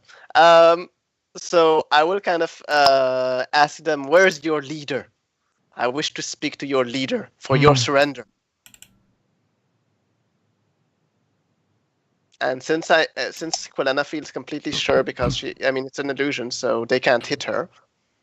I will kind of even like do it in a very haughty way. I mean, just to Okay. annoy the hell out of them. The stone golems stand there, still as statues. The Shade Knights behind them are also likewise completely still. And there is nothing but silence filling the entire field here, as the Half an army hour. just stares at you. Have an hour. I will just like, you will see my illusion just like kind of waiting to wait for a response. Well, anything? I can hear through it and speak through it, so. Mm-hmm. I will, and my illusion will kind of look also around that no one is trying to kind of, go around or bypass me in a way. All right. I won't just like be idling looking at them only. Yeah, as you're looking out, out and Also around, above, yeah, and above you, you see a little a sphere of flame spark up in the sky about 20 feet above the stone golems. beautiful. And through it rides a steed of complete darkness with a mane of fire, and atop it is a rider shrouded in a cloak made out of shadow and embers. The rider. How far is he from the illusion? Just curiosity. How far away did you stop from the golems? I would say about 20 feet. Okay. So it would be maybe 50 feet. Okay. Yeah, I just wanted to know the how it looks in regards to distances and such. Yeah. And I mean, do I see anyone riding on it? Yes. The rider has a cloak of the shadow and embers, and you can see that he has a shriveled, somewhat like gaunt face. I haven't actually seen him ever, so my character doesn't know who it is. No. So she has no definitely clue not who it is. wearing a mask either.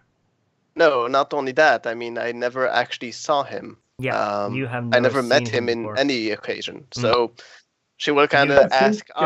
You like Shump her? Explained how he looked though when he got cut down. I mean, when he cut him down. That's right. Get the facts straight.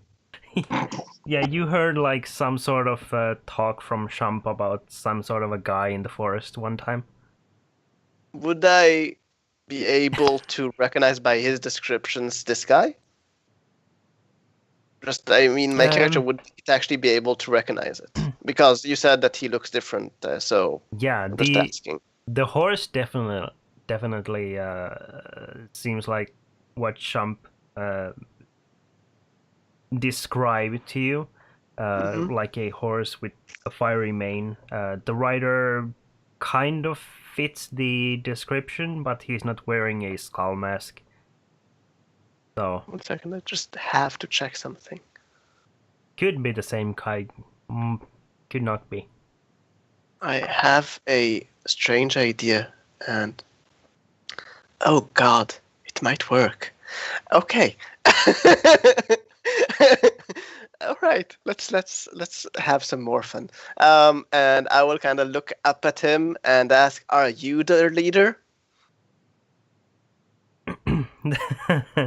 He rides down through the air. The horse like gallops on air as he like guides it to spiral down gently right next to your illusory self, and he rumbles to you in response.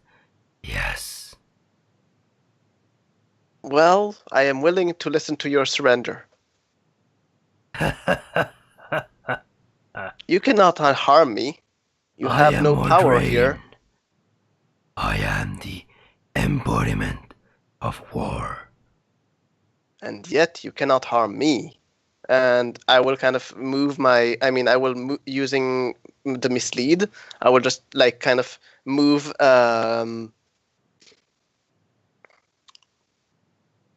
50 feet back. Okay. And I mean, I'm using full speed for it, so it will be like very quick. And Sure. say, you can't even reach me. How do you plan on fighting me? We hear the the teleportation sound from Dragon Ball Z. Jeep! And Kolena is across the field. Hello. I'm trying to annoy him. Sure. Oh. I don't know. I mean, my character doesn't know if he's a spellcaster, but I'm just. If he is, he will just dispel my illusory self. So What is your speed? my speed, illusory speed. Yeah. Mislead. Let's see. It's twice my speed. So.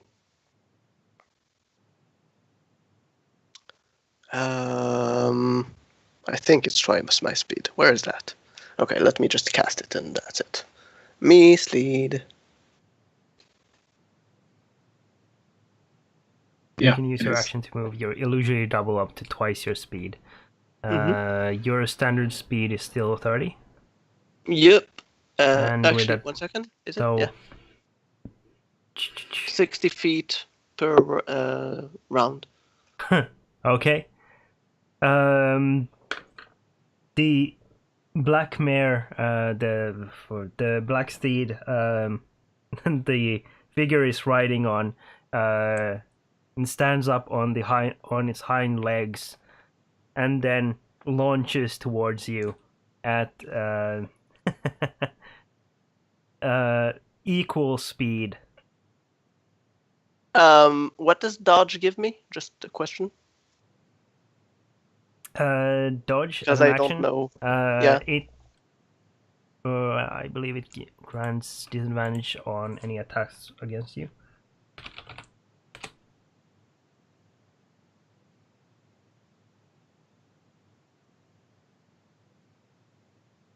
Yeah, until the start of your next turn, any attack roll made against you has disadvantage.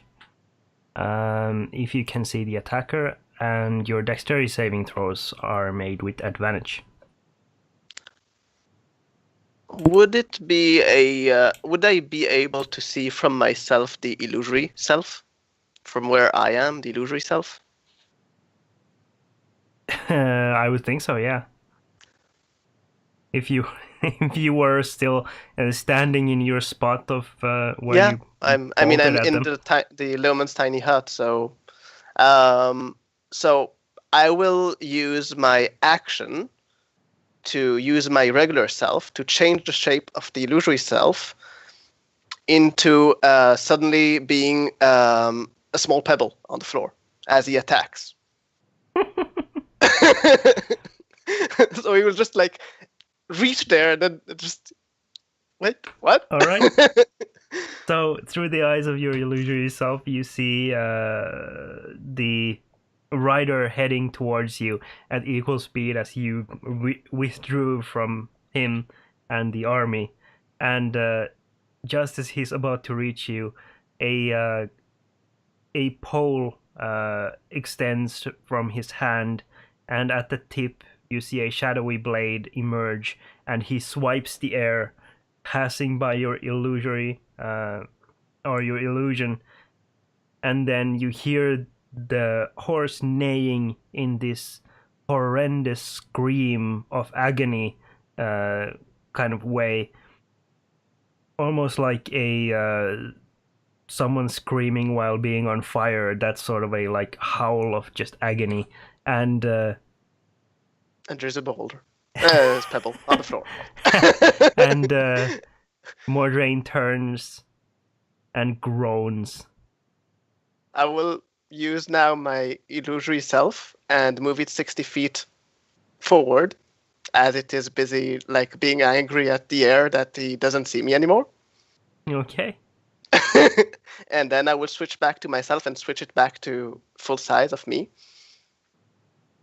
And like kind of turn and ask him, "That's the best you have." Um, he looks over at you and then just groans and says, "Wizard, I hate wizards." Well, And at the same time, you hear a loud stomp as the army begins marching once more that's not down so the good. path. That's kind of ruining my plan to delay them. Okay, so since I am illusory, I can fly. So I will move myself upwards.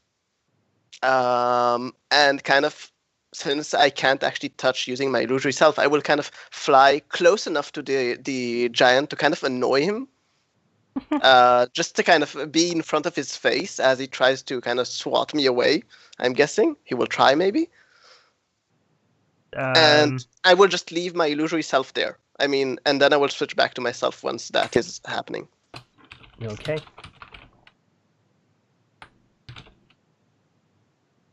All right. I'm now golem, invisible as well. Yeah, the golem sees you coming over, and then while marching, goose stepping forward, he raises a hand, trying to swat away your illusion out of its face. Does he manage to hit? I mean, does he manage to kind of, yeah. Does it really matter? It's no, but I'm just wondering if he kind of passed through, or did he actually? It's more like a when you try and hit a fly, so he like misjudges your motion and like hits the air next to you, basically, or the illusion. How close is Mordrain to my real self? He's where the path starts to wind down towards the cavern, so he would be within like 160 feet. 160? 100 or 60 to 100 feet. And he's still on the ground, right? Yeah. All right. I will use. I already cast. No, I didn't cast it yet. Expeditious Retreat. Did I? I did. Did I? You did. Yeah, I did. So actually, yeah, it isn't no longer in availability because I actually cast Misdeed after that. So screw that. So now for having some fun with them. I mean, at least I'm going to plan to do that. Since I am invisible, I will. I have a problem. You hear those heavy footsteps come closer and closer. Yeah, well, I will start heading towards backwards to where the elves are. Okay. And if I can see one of them, I will just like kind of say in a low voice so he can hear me, but that the army cannot. And I will just say, run back to the city if I see any one of them. I'll just kind of move at the maximum speed that I can to reach as far as I can. I will dash probably because I want to kind of chase them away so they won't get hurt at this point. Sure. Because I want as many defenders to the city that there are, even though I don't really like them. But never mind that. A flying baby. Yeah, you saw where the elves set up, and you have no problem in catching their attention and then shooing them off. Well, I can't actually catch their attention except for talking. Yeah. I mean, they don't see me, so waving at them will be like, I'm invisible! Yeah, but they hear your voice, and then I will just tell them to kind of go away and try to do it stealthily because there are a few guys back there being very nasty about it. So now that I had his attention for a while, how close are they now? I mean, I took my action to kind of go back, and then kind of I turned back to see what is happening with the army. The army is around 120 feet further than Mordrain is.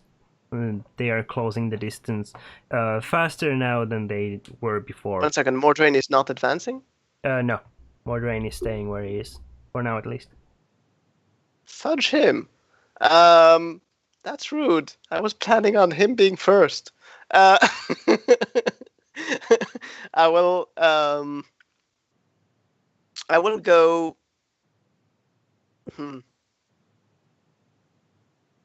How fast do I estimate their movement is now? Now that they're close.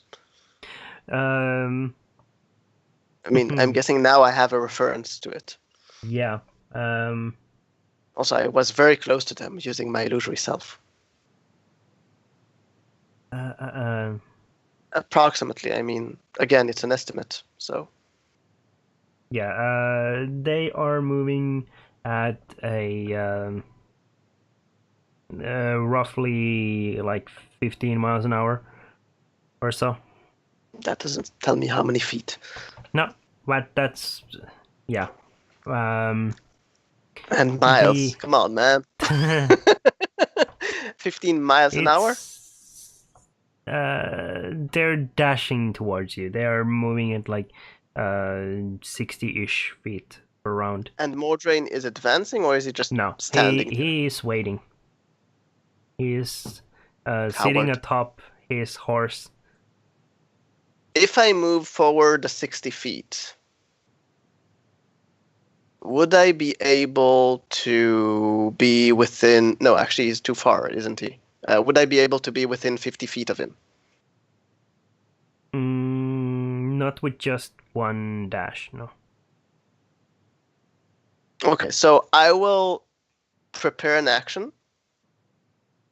I will do my movement regularly forward, and I will prepare an action that if he gets within range, if anyone gets in within range, depending on who it is, I will actually do something. So, all right. If they get into range within this round, the army is definitely heading your way, so they will sooner or later get within your range. Are they okay? So now the question is whether he's absorbed into the army, or is he like riding? He's sitting atop his horse, some ways off from the path. So he is setting up to allow the army to pass him by. If I will use my disc, will they be able to see it?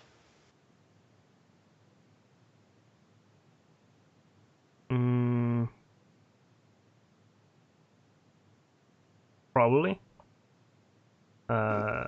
Because I'm still invisible. That's the question. I mean, isn't my gear also invisible for the time being? Yeah, it would be invisible with you. I'm just asking. I mean, that's a judgment call. Yeah. Since you've been carrying it with you, then I think it would be invisible with you. Okay, so I will use my disc to fly upwards. In an upwards curve towards where, not directly above Mordrain, but to be close enough to Mordrain. I want to annoy him. Okay. What's that distance? I'm guessing that I have a distance that I can move with the disc, so... How close do you want to be then? I need for my spell to be within 50 feet. Okay. You can get that close if you want to, yeah. In this round? Yeah, sure. Alright. So... We're fudging a little bit the times and stuff, so yeah. So... You can get there.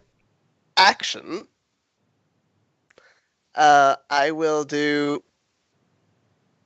Where is this? Did they hit my trap, any one of them? They haven't reached it just yet. Ah, okay. I will do... Where is it? Why do I keep losing my spells? There it is. Should get a That. spellbook. I will use this on him. That's what all the pro wizards use. I will use that on him. Glass house. He will be captured. I will use his as a 10-foot Pokemon square hollow cube of glass. on him, not on the. I don't care about the horse. I mean, if I can catch both of them, so be it. But... Dexterity save. Yep. Moves automatically to a space adjacent to the cube.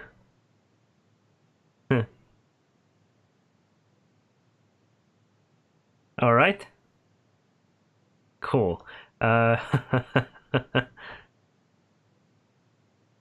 trying to cast it on him, not on the horse. Sure. Perfect. Good thing you clarified. Mordrain senses the air around him vibrate and then turn into a cube of glass enveloping him, and he instantly leaps up off his horse, and you see the shadowy cloak envelop him as he flits past the final cracks before the glass seals up, and so he managed his roll. He chooses to succeed. Well, fudge him. Resistance. How many of these can he have? Several. Well, I mean, I have 2 more. Actually, no, I have 1 more. Okay, so at this point, I have annoyed him enough, I think. Just a small check. That is not a spellcast, sorry. 1 moment, I'm just checking the spell. Casting time of 1 minute. Okay, so at this point, seeing as, well, I don't want to die, is he like in the air or is he like falling back to the ground? Just a question. He's like floating down. He's in a shadow form that like pours over the glass structure in the air. So and before starts I reforming on the ground. Yeah, so before I leave, as he kind of is reforming himself and having fun there, I will move with my movement 10 feet back. I mean, I will be like 60 feet away from the horse. Sure. And then I will use my illusory pebble and do the pebble to boulder and drop it on him. And then I will move the 30 feet more back, and I will use my bonus action to cast Expeditious Retreat. All right. So, do you want me to cast it? Yes, please. 1 moment, I use Lucky Point. That's awful. Okay. I call bullshit. 13th hit is... I think I missed. Yeah, I think so too. I'm gonna double check for your sake. Well, at least I had fun. Yeah, you definitely missed. But at least they kind of... I mean, does he not get disadvantage since he sees it as an illusion?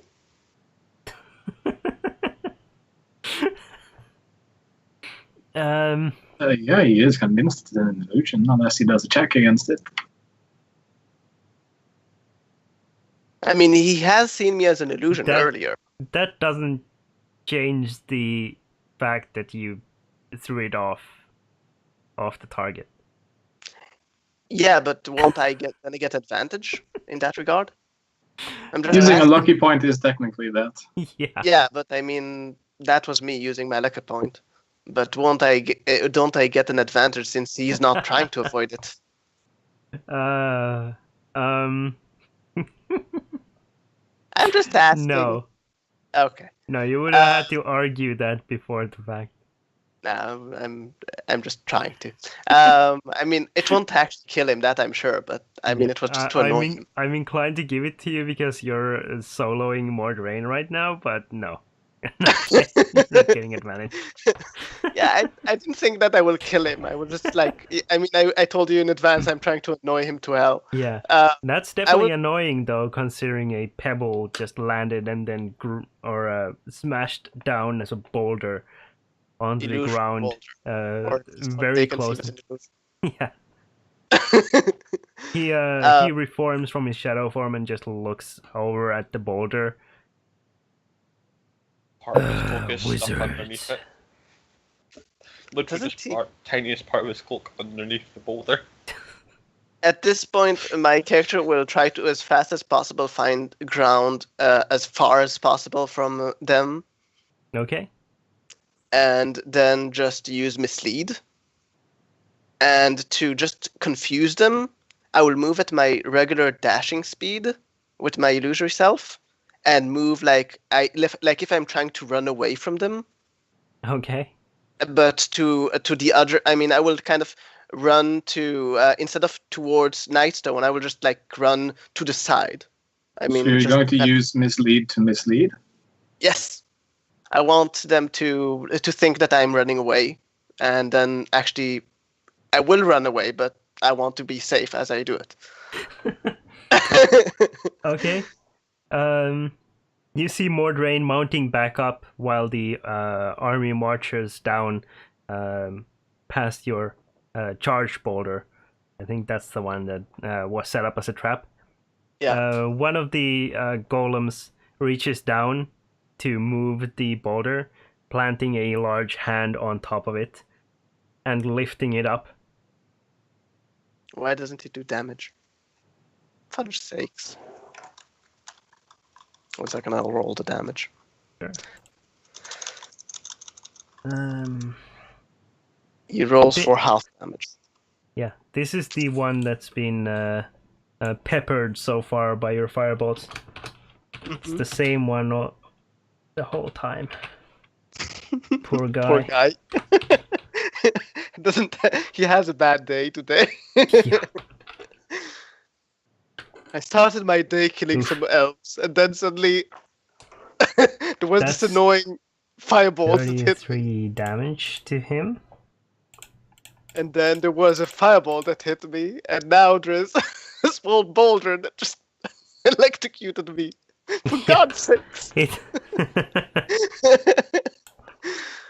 It picks up the boulder in one hand and is like moving it aside just as you see the electricity course through the boulder and then into the hand.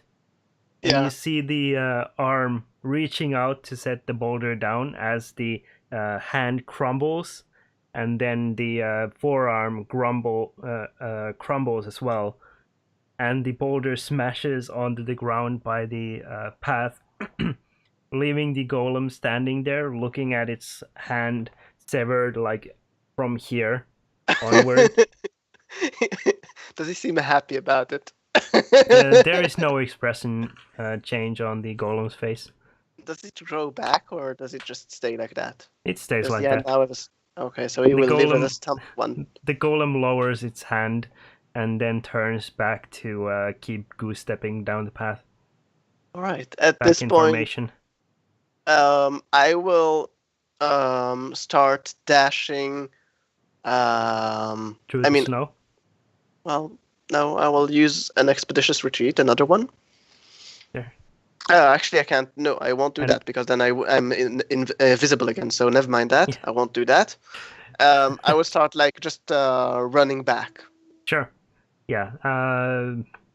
With your mislead up and Actually, dashing. I can use my disc. No, can- actually, no, never mind. Yeah, I'll just run.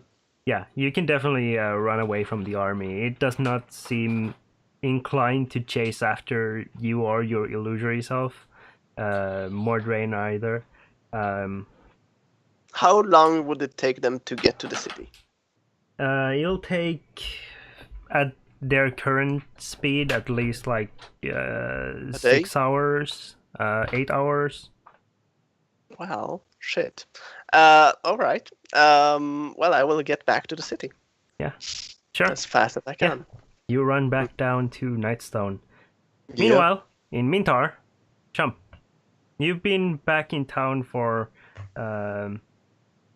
maybe a day or so, just like sorting out everything immediately pressing in the city. Have you figured out what you came to Mintar to do? The mask. I have two of the cornets. And You're we have 3, right? you are sitting in the Lord Protector's private private bathroom. For a day? No, this is like in the evening. Okay. My the my sun- the post sun- work shit. Yeah, the sun is setting. You've just watched for the last 2 hours all of your scribes setting or trying to manage the amount of paperwork there is in your office, and you feel the urge to take a huge dump. So you do. And while you're sitting there, just like looking at the at the packaging of a toilet roll, you you suddenly have this moment of realization that there was something you really needed to do in Mintar, and that's the light bulb moment. Like, the mask, the coronets. I should find. Grambo. Can I shout for him from where I am? This is not connected to the house, or is this an outhouse with a base No. between the actual house and the outhouse? No, this is actually a small room adjoined to your bed chambers. Yes. It's Nice. like a little alcove protruding out from the side of the tower, and there's And a it's hole, marble. There's a hole in a marble slab that's set down. Scribe. Scribes. Anyone. Is there anyone there? You hear the stomping feet as someone rushes into your bedchambers, and you hear a rushed, Lord Protector? Sir? Get me Grambo. Get me Grambo now, right now. Go get me Grambo. Are you sure you don't need a cleric? Oh, this is a pressing matter. Get me Grambo. Now. Yes, sir. Oh, God. Stomping feet lead away. I think Is I'll be that a done in free 3 fall minutes. toilet? Yeah.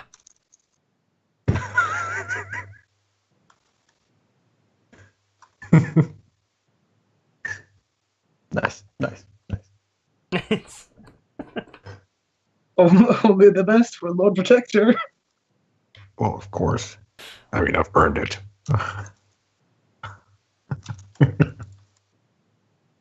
There's this straight chute that leads down some ways along the side of the tower that kind of like directs everything out into a central location. There's so many things I'm picturing now. About half an hour later, Sham, you hear a knock at the door. Wait, half an hour later? Yeah, I'm assuming I'm you're still not in the shader at this point anymore. No, I'm casually placed behind my desk, all composed, like I have total control of my mind and what I was sent here to do. Yeah. So quickly. While scribes are like moving these huge stacks of paper away from your desk and Yes. onto these like huge crates that they found somewhere. To make it presentable. And Crambo knocks at the door and then immediately opens it and walks in. Hey. Oh, okay. I was about to say enter, but someone clearly doesn't have the time for that. You sent for me and it sounded very pressing. It was very pressing at the time. Your scribe told me that you were groaning in pain. Exactly. I got the blockage out of the way. We're not pressing anymore, but there's an urgent issue, nevertheless. Do you see in front of me the... Oh, shit. Hold on. It's around here somewhere. I was supposed to have it placed on the desk for you when you came in, but I have forgotten that. Yes. And so he just leans behind the desk and put the mask on the desk. This, we need it analyzed. Is this dangerous anymore? Perhaps, maybe. Crambo walks up to the mask and takes a look at it, holding his hands out behind his back while he leans over it. Is this what I think it is? Definitely. It's a black mask. Wait, what did you think it was? More than that. That it's connected to evil. This is Mordrain's mask, isn't it? Well, you could say it is. I mean, yes, it was his before, but not now. Not now. It's here. I have the mask. But it was Mordrain's mask. Yes, he was wearing it when we took it from him. That is surprising. Impressive is probably what you're looking for. Surprising.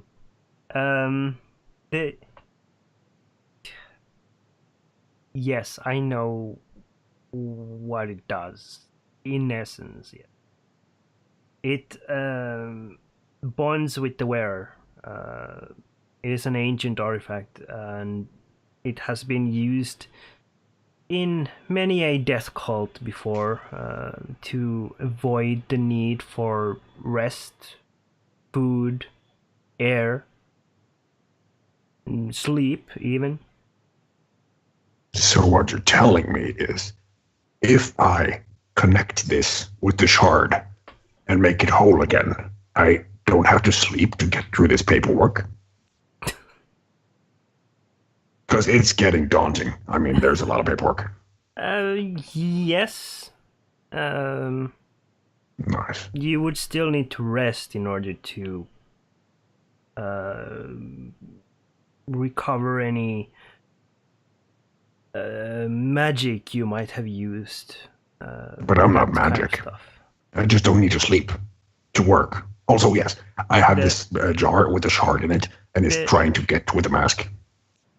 There is also a slight issue with it. Yeah, it's broken, clearly, but it's trying to fix itself.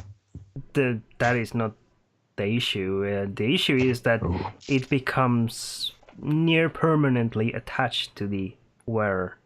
Well,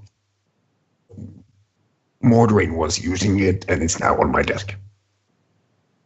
Crambo, it was dislodged from his face. Not permanently attached. Or is it telepathetically? Like when we are, our group of members are... Okay. It seals across your face. Okay, yeah, then bonds it's right here. You. That Mordrain is not here, so not permanent. Can you eat Not with it? quite. But you have to consider that Mordrain has also been alive for centuries, and even an artifact such as this must have its limits. So you're saying that it's not to broken. mention what the years, centuries in the Nightstone would have done or affected both of them. Mm-hmm. What is your professional opinion about the future of this mask? Should the shard be kept separate? Should we try it on? Should we bury it? Should we forget about it? Maybe we should put it in the town center, like this was the mask of Mordrain, not anymore. allowing it to fix itself should pose no issue, I would imagine. The use of it, He's continuing now, you'll hear this as the vacuum of the glass jar is opened and the shard just pops out. Sure. Cool. I would advise against using it. It does look kind of cool, though. But yes, keep it away from Kalena, is what you're talking about. Helena won't wear it. Kalena would probably say that she won't wear it, but it's power. We should keep it away from her. Maybe we should put a fish in there. Make it unattractable. Unattractable. It's a word.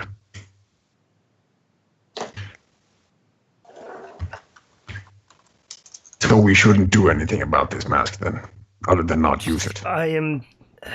That is for you to decide. I only advise that you do not, or if you use it, then use it at your own risk.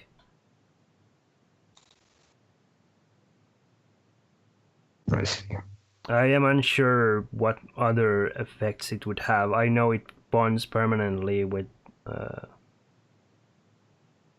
wearer. I know it grants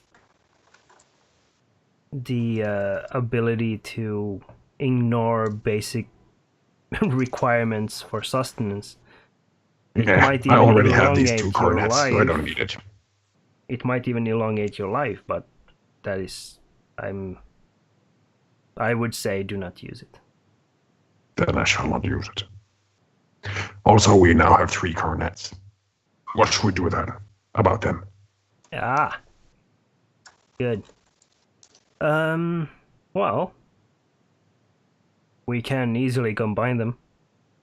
It would only require a trip to Nightstone to recover the Let's go. final Let's piece. go now. Right now. Let's go. Why are we still here? Why are you still standing there? Scribe, let's go. This can wait. I have to ask, why is the scribe coming? Have you never had a personal scribe? They have to be with you all the time, all aware, everywhere. So if I get a very nice intuitive thought in Nightstone. I think he will suicide right after this. Are you leaving the mask on the table? No, shoving it down in that drawer with a lock. I have a lock to that drawer. Okay, It's it's like dwarven one of or those it's- flimsy cupboard door locks It's gnomish. with a tiny key. Well, yes, but it's probably more. It probably has a few more effects to it, but I do not know what they are. Before I You've leave, only been a Lord Protector for so many days. I know I don't know where the fucking vault is or the treasure hold or whatever. Good thing, do. Who knows what you'd find in there? Yeah, I know. Money. A lot of money. But I just No, the recall money a is lot of en money. route. Was Yeah, that that's scribe right. with us in when we were up at Mordrin's stronghold? That was money. No, the scribe. No, the scribe, yeah, the scribe Yes, was there, yes. yeah. Did he also just follow me through the Yep. ass? He followed me through the throne? Or what happened? Did he No, see everything? you- He just fucked like okay, he's buried No, I under gold. mean Fuck that. you very clearly told him to start figuring out the mess of paperwork, so he was doing that. Oh yeah, well I was thinking about like back at the fortress because he clearly came with me. Oh, back. that no, Yes. no, he was Did he see the- no, he was outside doing a very accurate still life painting of your your assault on the fortress. I'm guessing that he got the moment where I'm like this, and Art Kill Steel delivers the final blow to the giant. Absolutely, yeah. Except that you're like riding on a white stallion that's like 2 times as big as any other normal horse, Not in any way close to and the you final have kill. like a halo around your head. Yeah, I like this guy. He's being original with the work of art. He is. Okay, we have to leave for Nightstone then. Now, Sure. You start packing away your adventuring gear, and Crambo walks along with you, the scribe following along as well. How are you traveling? The airship is not returned, No, not yet. so horse is probably the fastest. Crambo. Can I ride Crambo? Rambo, Not sure. I have a little favor to ask you. As you might imagine, putting these coordinates together is another pressing matter. Could we ride you back to Nightstone? Just Rambo Rambo is- swing that way. Crambo shakes his head at the request and then walks out of the tower. You hear a roar as he transforms into his dragon form. Transformers, more than meets the eye. Rambo, we really need to ride you. Transformers. I'll be gentle. in Skies. As you walk out of the tower and see Crambo in his dragon form, just like waiting, sitting in front of the door, with these scales and the ridges on his back, like forming these stairs up onto his back, kind of. You also see from the far side of the moon. like garden, there are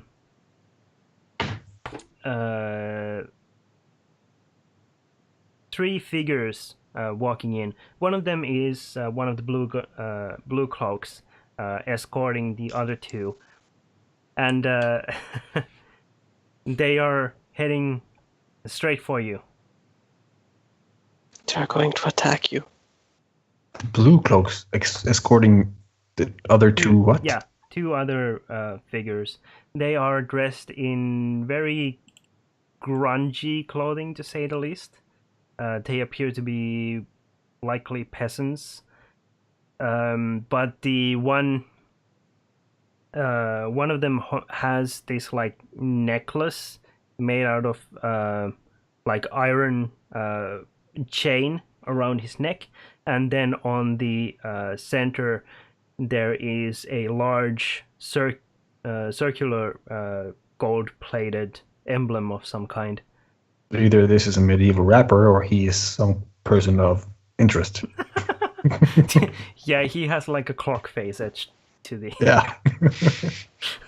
It's like it's a sun clock.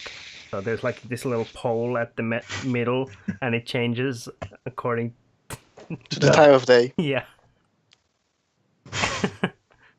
Okay, as I'm walking out of the tower, I will just start walking up on Crambo and just ask him to, like, Hold on just a little bit. Scribe, there's a harness just inside of the door. Just connect that to the tail and you'll be sitting bitch. And Crambo, you just wait a little bit. They look like looks like something urgent. We should probably figure out what that is. Also, is it okay if my scribe is hanging from your tail? After you told him to hang from the tail. of course. Crambo just shakes his head and like lowers himself even further down. I'm sorry about this. You hear the blue cloak shouting out, Lord Protector, sir, you have visitors. Yeah, kind of in a bad time. We're just about to leave, as you can probably see by the dragon I'm on. What is the issue? Apologies, sir, but these men are here to see you. They are from Long Rot Grove, was it? Come again. MC Fantasy over there is from Long Rut Grove. What is your position at my place, my mansion, my land that I own? Hold on. the the very the very poorly dressed man, a human man by the looks of him, walks up to the dragon very nonchalantly, ignoring the presence of a dragon, and like does this very flourished bow in front of you, and then while still bowed down goes, "I am Dom Mayor, my lord. I believe you are the owner of Longroad Grove. Yes. I am Seneschal of Longroad Grove. I came at your earliest behest, my lord." Well, that is appreciated, sir. Now, When I this- have you my here, companion is the watchman at our employ. He is Sir Bobberton Donahue.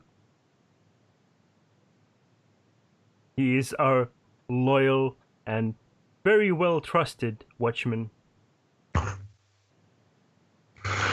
How can anyone Right. trust that name? Fuck off. I'm trying to keep it serious. We have only one watchman of Longwood Grove. Longroad Grove only needs one when there I is see. Sir Bobberton. What state is the estate in? I mean, I'm looking at your situation. Oh, my lord. The the estate is very fine indeed. However, our previous lord forbade us to spend money on foolish dresses for the staff, my lord. We have roughly 200 acres of land, 100 acres of which is plantation, 100 is gardens, and we have a a very fine manor waiting for your presence, my lord. The head gardener would be very interested in hearing what you think of his work. The fact that you laughed while saying that really gives me thought to if it's true or not. So, Archibald Tumgren, our head gardener, I was about to ask what his name was. is currently running the household, and it's 150 staff, my lord. Come again. There's 150 in the staff. Oh yes, sir. Also, Every one of you have also- names. also we have some 620 indentured servants working the plantation. Oh, hold on. Okay, 200 acres. It's manageable. We The also manor, have a small winery, Of course, we have a winery. I mean, although it has not been used in at least a century, so the wine there is excellent vintage by now. If I say so myself, my lord. so the fact that the name has rot in it doesn't mean that it is actually rotten. Longroad Grove is an actual estate that is, I mean, apart from the staff that is dressed poorly, it looks nice. I do not understand your question, my lord. Longroad Well, Grove you is look one like of you the were- most esteemed estates in all of Saradush. To say otherwise would be an ghastly faux pas.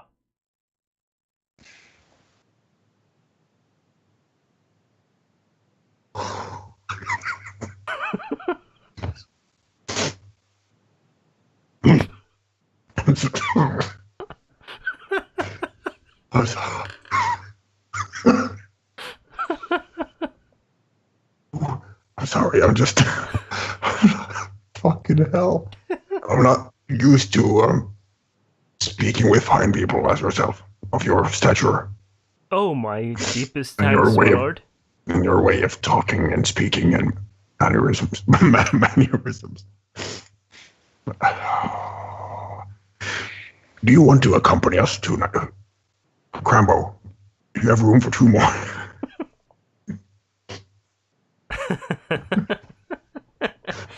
Crumbo looks back at you and just nods.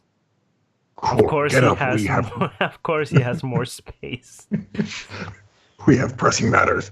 Get It's up a on the huge dragon, and we'll talk on the way. It's interesting to meet you. Although I have already forgotten your name, we'll have to work on that. Okay, your seneschal and your lone watchman climb up atop the dragon. Your scribe, although there is plenty of backspace still left, clings to the tail of the dragon, as was your behest, and Yes, my scribe is actually dangling from a harness from the tail. yeah, small difference. If And he you had a set water off, bucket, you just imagine what we can do with him. and while Crambo is taking off, your seneschal looks around, kind of like anxiously, and then says, "Oh, my lord, there are no seat belts here. No, This is a highly unusual security risk." Well, to be frank, your clothing is highly unusual to me, given your stature and situation. Don't worry about it. We will fix this belt. No, Crambo, we won't. This is an actual... He will take offense to that. We won't. Just hold on. Hold on. He's a good guy. Let's go, Crambo. We are all good. Crambo takes to the skies, heading out towards Nightstone.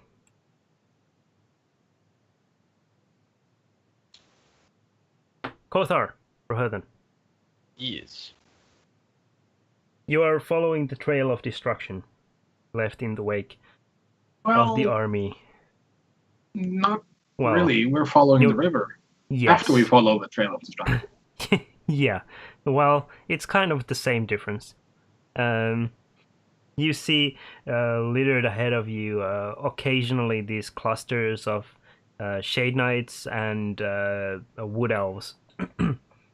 There is no response to your calls as you keep moving on and follow the river south.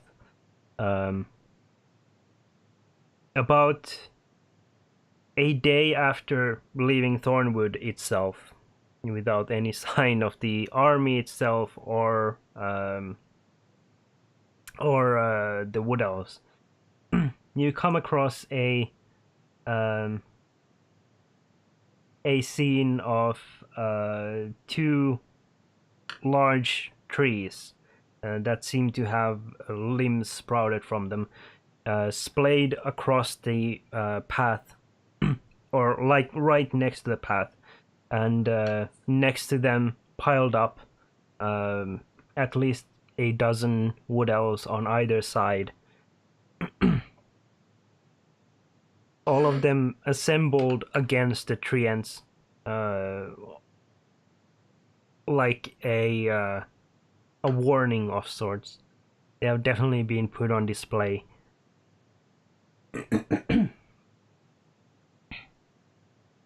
So the army is actually following the river as well. They didn't veer off into the forest. Well, so far it's been more or less the same. You've been like, the path of the army has been a little more straightforward. It hasn't followed the river strictly, but you've come across it more than once while following the river. Now you're like breached out of the forest itself and outside the forest as you get to the path that you followed north when you first came up. You come across the grisly scene. How's the wounded elf? The wounded elf is fleeting in and out of consciousness, stable, but definitely shocked. She hasn't been saying much. When she is awake, she's weeping more than anything else. Kothar would offer her some water and some rations if she feels like eating. She would accept them, but have difficulty drinking or eating a lot. As for the pile,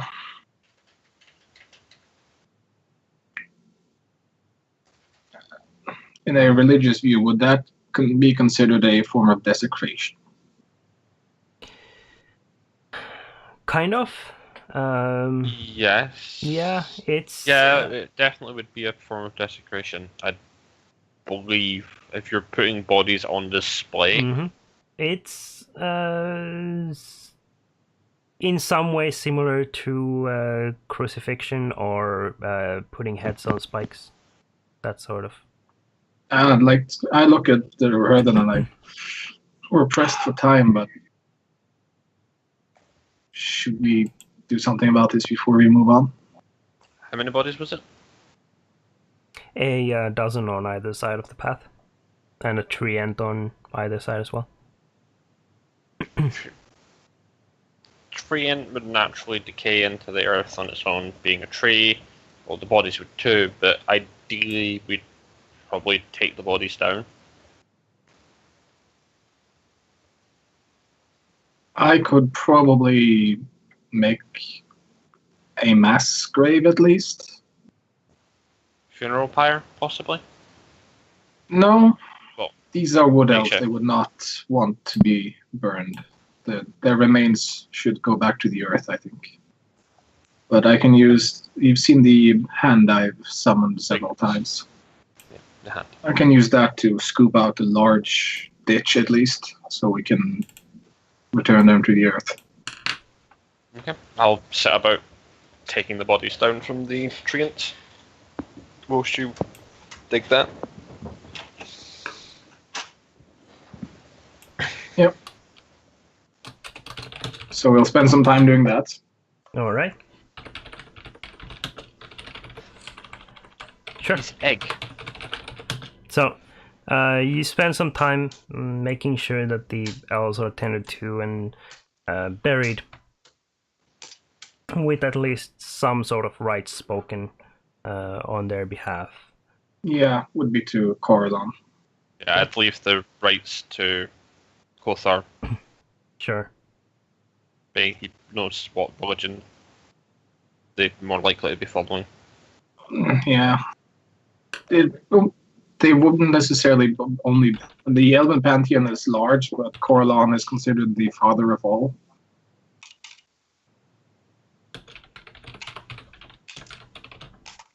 And then they'd move on. Sure.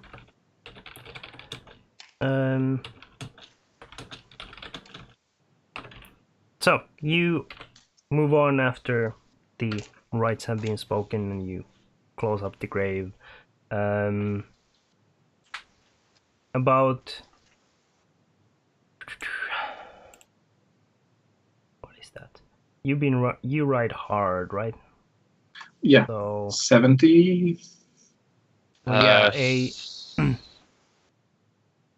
about Goodbye. a full day and a half later, you come across the a very strange little scene. There is a large boulder atop a hill ahead of you, with some sort of a crumbled stony arm underneath it. You can see like bits of the fingers and are splayed around the boulder, jutting out of the ground, and then some of the arm next to it. You identify this quickly as the goblin caves that you first came to. There are also scorch marks on the path right in front of you, like 400 feet or 300 feet from where it dips down to the caves itself. And an illusionary boulder standing in the middle. Yeah, for some reason someone has cast an illusory boulder next to the path as well. I think Who's gonna- Kolana's been here. It's a good bet. Just going by Um, that boulder. Yeah, the boulder looks strange. It's like shimmering a little bit. You've been around Kulena long enough to like catch the little distortion in, gnomes and such when they're illusory or like clearly illusory, and this is definitely like the same. Do we To see be honest, the army in the the distance? spell is meant to show it as illusory. Yeah, exactly. And the army is not here, but you see that the path has been fairly recently trampled. So an army has crossed here. And this is probably the. Is this the highest point in the distance towards Nightstone? Yeah, one of the highest probably. Yeah. Perhaps we should. I'll send Niniak up and try to see in the distance if the army is there. We might need to make a detour. Sounds good. I'd coax Niniak up and just see through his eyes. Just Niniak. have him go up. Niniak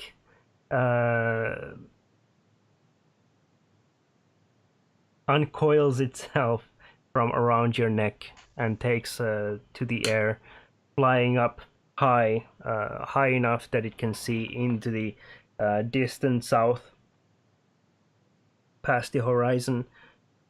And through its eyes, as you peer out, you can definitely see Nightstone in the distance. It's becoming like dusk. You can see fires burning in the city or the town, but not like raging fires, more like fireplace and campsite fires. And you see very distantly a palisade erected on the side of the river around where the bridge lowers down, and there's campfires rising from there especially. You also see that the hills around Nightstone are not natural. They appear to be definitely. You can't see like figures necessarily, but you can definitely see a mass of something on the hills, probably the army.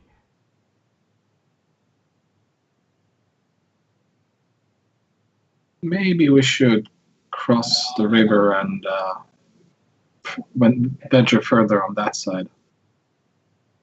Wait, that's on the west side, right? Yeah. So if we cross the river over to the east and then follow it that side down. Yeah. We shouldn't be too far from the. Nightstone is in the middle of the river, so Yeah. it should be fine. It doesn't have a bridge to the east side, but you can probably cross somehow. Misty step. That's 30 feet, isn't it? Mm-hmm. Last I remember, it wasn't that wide at that point. I don't know. I never checked actually the distance. I think it was a 10-15 drawbridge. The drawbridge, yes. Yeah. But yeah, you would be able to probably find some way up. Yeah. Unless someone has laid mines in the water or something, You never know. Or maybe the entire water is actually now alcohol. Who knows? Yeah. The entire town is an illusion all of a sudden. It was a plan, by the way. It Yes. was a plan, but Yes. you kind of cancelled it when you said that they can't do it on a building. The two of you did pass by the tree that's been laid across the river some ways upstream that leads to the old watchtower. There's definitely a way across. So it'll be a little doubling back, but you would be able to reach Nightstone before nightfall.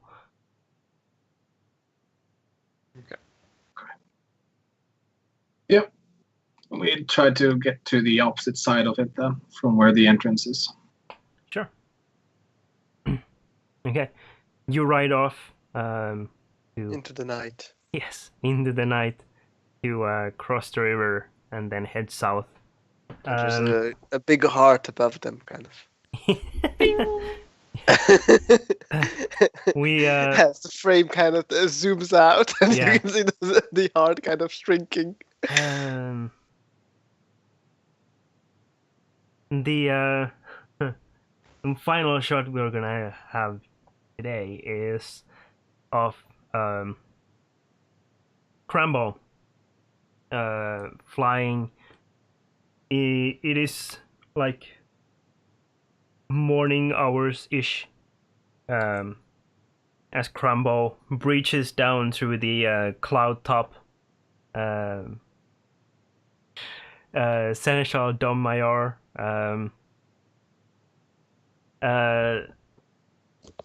hollering on the back of the dragon. Oh, what? Ooh, it's chilly. It is chilly, isn't it? Oh, my lord. And Crambo lowers down towards Nightstone.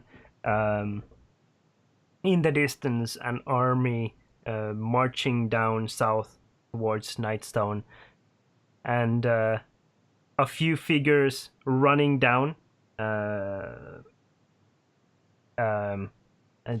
from the north as well. As you get closer and closer to town, you see another couple of figures in the far distance running towards town from the north. And as the dragon lands atop the keep, This is Game of Thrones. Great shit. as the dragon lands atop the keep itself, Kolana, you can see in the distance as you are running the loop around away from the army, heading back to town. One second, I ran all the night? No. This is like only a few hours after you left running. I'm like skipping back and forth in time. Okay. Just once. So you see as you are returning back to town after your delaying action and bravery against Mordrain, you see a silver dragon landing atop the keep of Nightstone with some sort of riders climbing out off its back. You will see Quilena just kind of rolling her eyes as she sees them land, and then just hurry towards towards the only thing that she actually promised to protect, towards the Lady Zadora. Sure. You rush through the palisade gates and to the drawbridge. I did write what I did on the way, just to kind of Oh yeah, you took the major images. I shifted one into altered them. Yeah. Yeah, and then I just left them there to kind of look intimidating. Sure. And I will go straight for Lady Isadora, basically. And on the way, I will gather at least one major image of mine to follow me as I go. Sure.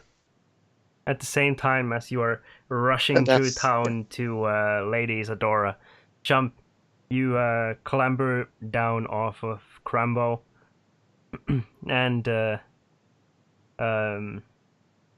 you see a couple of the guards of the town still like driving nails into this large catapult structure, or a pair of them being built atop the keep. and they turn to you and offer like quick salutes. How's it going? Back to work. Well, it's not supposed to be echoey. Back to work.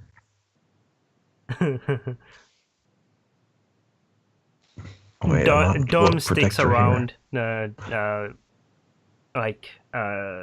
moving to one of the catapults and just like leaning in to watch what the town militia is doing.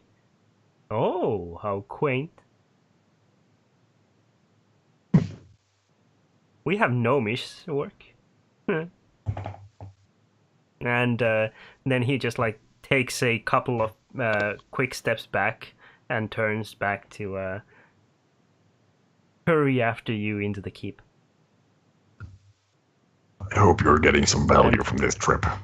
And shortly after, as the camera zooms out and we see Crambo change back into his human form atop the roof and climbs down, we hear a "Oh, Shump!" Echoing through the air. Hey. And then we have freeze frame and next time on Nightstone. And next time, I think will probably be our finale Holy for shit. this adventure. And the group will finally be together again. Yes. Although I my think my the- approach was slightly How epicer. awfully convenient. Yes. Weird. how It's that as though happens. it was planned. Oh, wait. I got you to get together somehow again. I don't know how, but somehow. Well, it I worked out. mean, I'm going to be as unuseful in this fight as any. I mean, I'm out of spells. Well, I mean, I'm a wizard without you- spells. I mean, you still have at least a couple of days before Kothar and Rohirrim get there. One moment, but you said that they are like an hour behind me, the army. Mm-mm. Then for me to just There were land in several Nightstone more- after there seeing were them is several more douchey. days that they spent crossing Thornwood. Oh, so can I replenish my spells for next time? Absolutely. Okay, just to know what I. So all of you will go into the finale episode with all of your spells and hit points and everything else. Yeah. Will me and Rohirrim show up during the battle or at the beginning of it? Probably at the beginning of it. He will be showing up at the very start of next episode. Quilana will be in the fortress and the boulders will start raining. It's like opening the window. Can you keep it down? Trying to read. She'll probably. I mean, if it actually gets to that you aren't yet there and it happened, she will probably kidnap Isadora and take her away. Out of Or Shump's cast cold illusory dead illusion. hands. Or Now cast Shamba illusory seen her. illusion on her. Jump is there. Fuck off, Kalena. You know, would be. I will probably shift my spells though when for the fight, but yeah. Alright. Yeah, That was a that good was one. awesome. That was a I fun hope you enjoyed my my playing with him. one. That was very surprising to say the least. Well, I mean, she was never at risk in regards to what she did. Mhm. Or so she thinks. Well, yeah, that's. I mean, she's not very fighty, so. No, we haven't noticed. I think that's the most fighting she's actually done. Yeah. And But most well, of it Fair. was just shit talking. using an illusion to do the shit talking. I should have used major images along the way to just talk to them randomly. Who says you didn't? Hello. Major image of a rock. Are you sure you want to Talking go rock. this way? I think Nightstone is over that way. You stop and check your map. An illusory signpost that shows a crossroad that isn't there. Left to Nightstone, right to Nightstone. Where do you want to go? Any other way than straight. And know- straight you know- it will just say pitfall. It's a shame that I did. I mean, I kind of was in a hurry to get back to the city, so I do understand myself that I didn't. Chum, how are you liking your seneschal? Just one question that I have to ask. Good. Very good. Did the elves Very survive? good. Kothar and Rohirrim himself? No, the elves that I sent along. The elves, yeah. They were the Oh. four figures that were running down as Crambo was swooping down to land. Oh, I didn't know if it's me, one of them, so I wasn't sure. How come there were 4? I mean, I sent 2 of them way ahead of that. Yeah, 2 first and 2 later, All right. and you were the last one, Yep. Well, yeah. since you took the long way around. I stuck around to kind of wait Yes, with that too. to drop a rock and all that. I mean, all kinds of shit that I wanted to do before I leave. Well, I know just turn up at Nightstone with the army that's about to attack. I mean, by this time, I think Quelena is ready to kind of fold her stuff and leave. This shit on Mal. I did all I wanted to do here. Books have been read. Fire has been lit. I'm good. I just need now to cast a few spells to find my Mordecai's magical mansion and just, settle for life.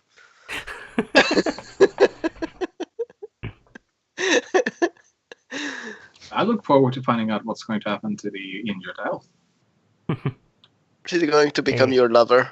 Lifelong series of unfortunate events that lead her to becoming more and more crippled along the way, No, I think Eventually she will- just both got, mentally and physically. I think she's that got Chump will both just peg start legs and drinking peg out. arms. I think that Chump will just drink out of her with straw. Yep. And that's the feast at the end. Douche. He will I just get her refrained. sitting in front of him. I refrained from making a blood loss joke earlier on. Like, did you really have that much to begin with? You kind of already did. Now. I Even if refrained you from it at the refrained. time. Bastards. All right, good. A good session. I'm gonna close off the stream. I gotta go. No, wait. You need to talk. I need some sleep before I. But he's Yeah, but- talking to the stream. Yeah, he's For closing what? off the stream. Oh yeah, he's gonna close the stream. Yes. Close the stream. Already. Yeah, ready whenever, huh? Just do it. Just gonna keep you in the background while I talk to the stream. All right. This time he's like, bye stream, end session. That was a good Say session. bye, just I'm hit gonna. No, he did not do that. He is still talking to the stream. And he's trying to block me out. Wait, no. If I was him right now, I would totally get my voice into the stream. Just to demonstrate what he's going through. He's totally doing that right now, isn't he? Okay, He's we'll totally doing that we'll right see you now. next Monday for the finale episode of He's trying to Nightstone. speak. I think he just blocked my face, but he can't quite get me out of his head. This is great. He's hard to read this time. He's really hard to read. Fantastic. Oh, Tio. Thanks for being here. That was good. That was good. Thanks for all the This bits. is some auto-tune Mostly level for Sep. shit. It is. Good night. I could probably, go against Justin Bieber. For 50 Or copper. lonely, I am so lonely. I have nobody.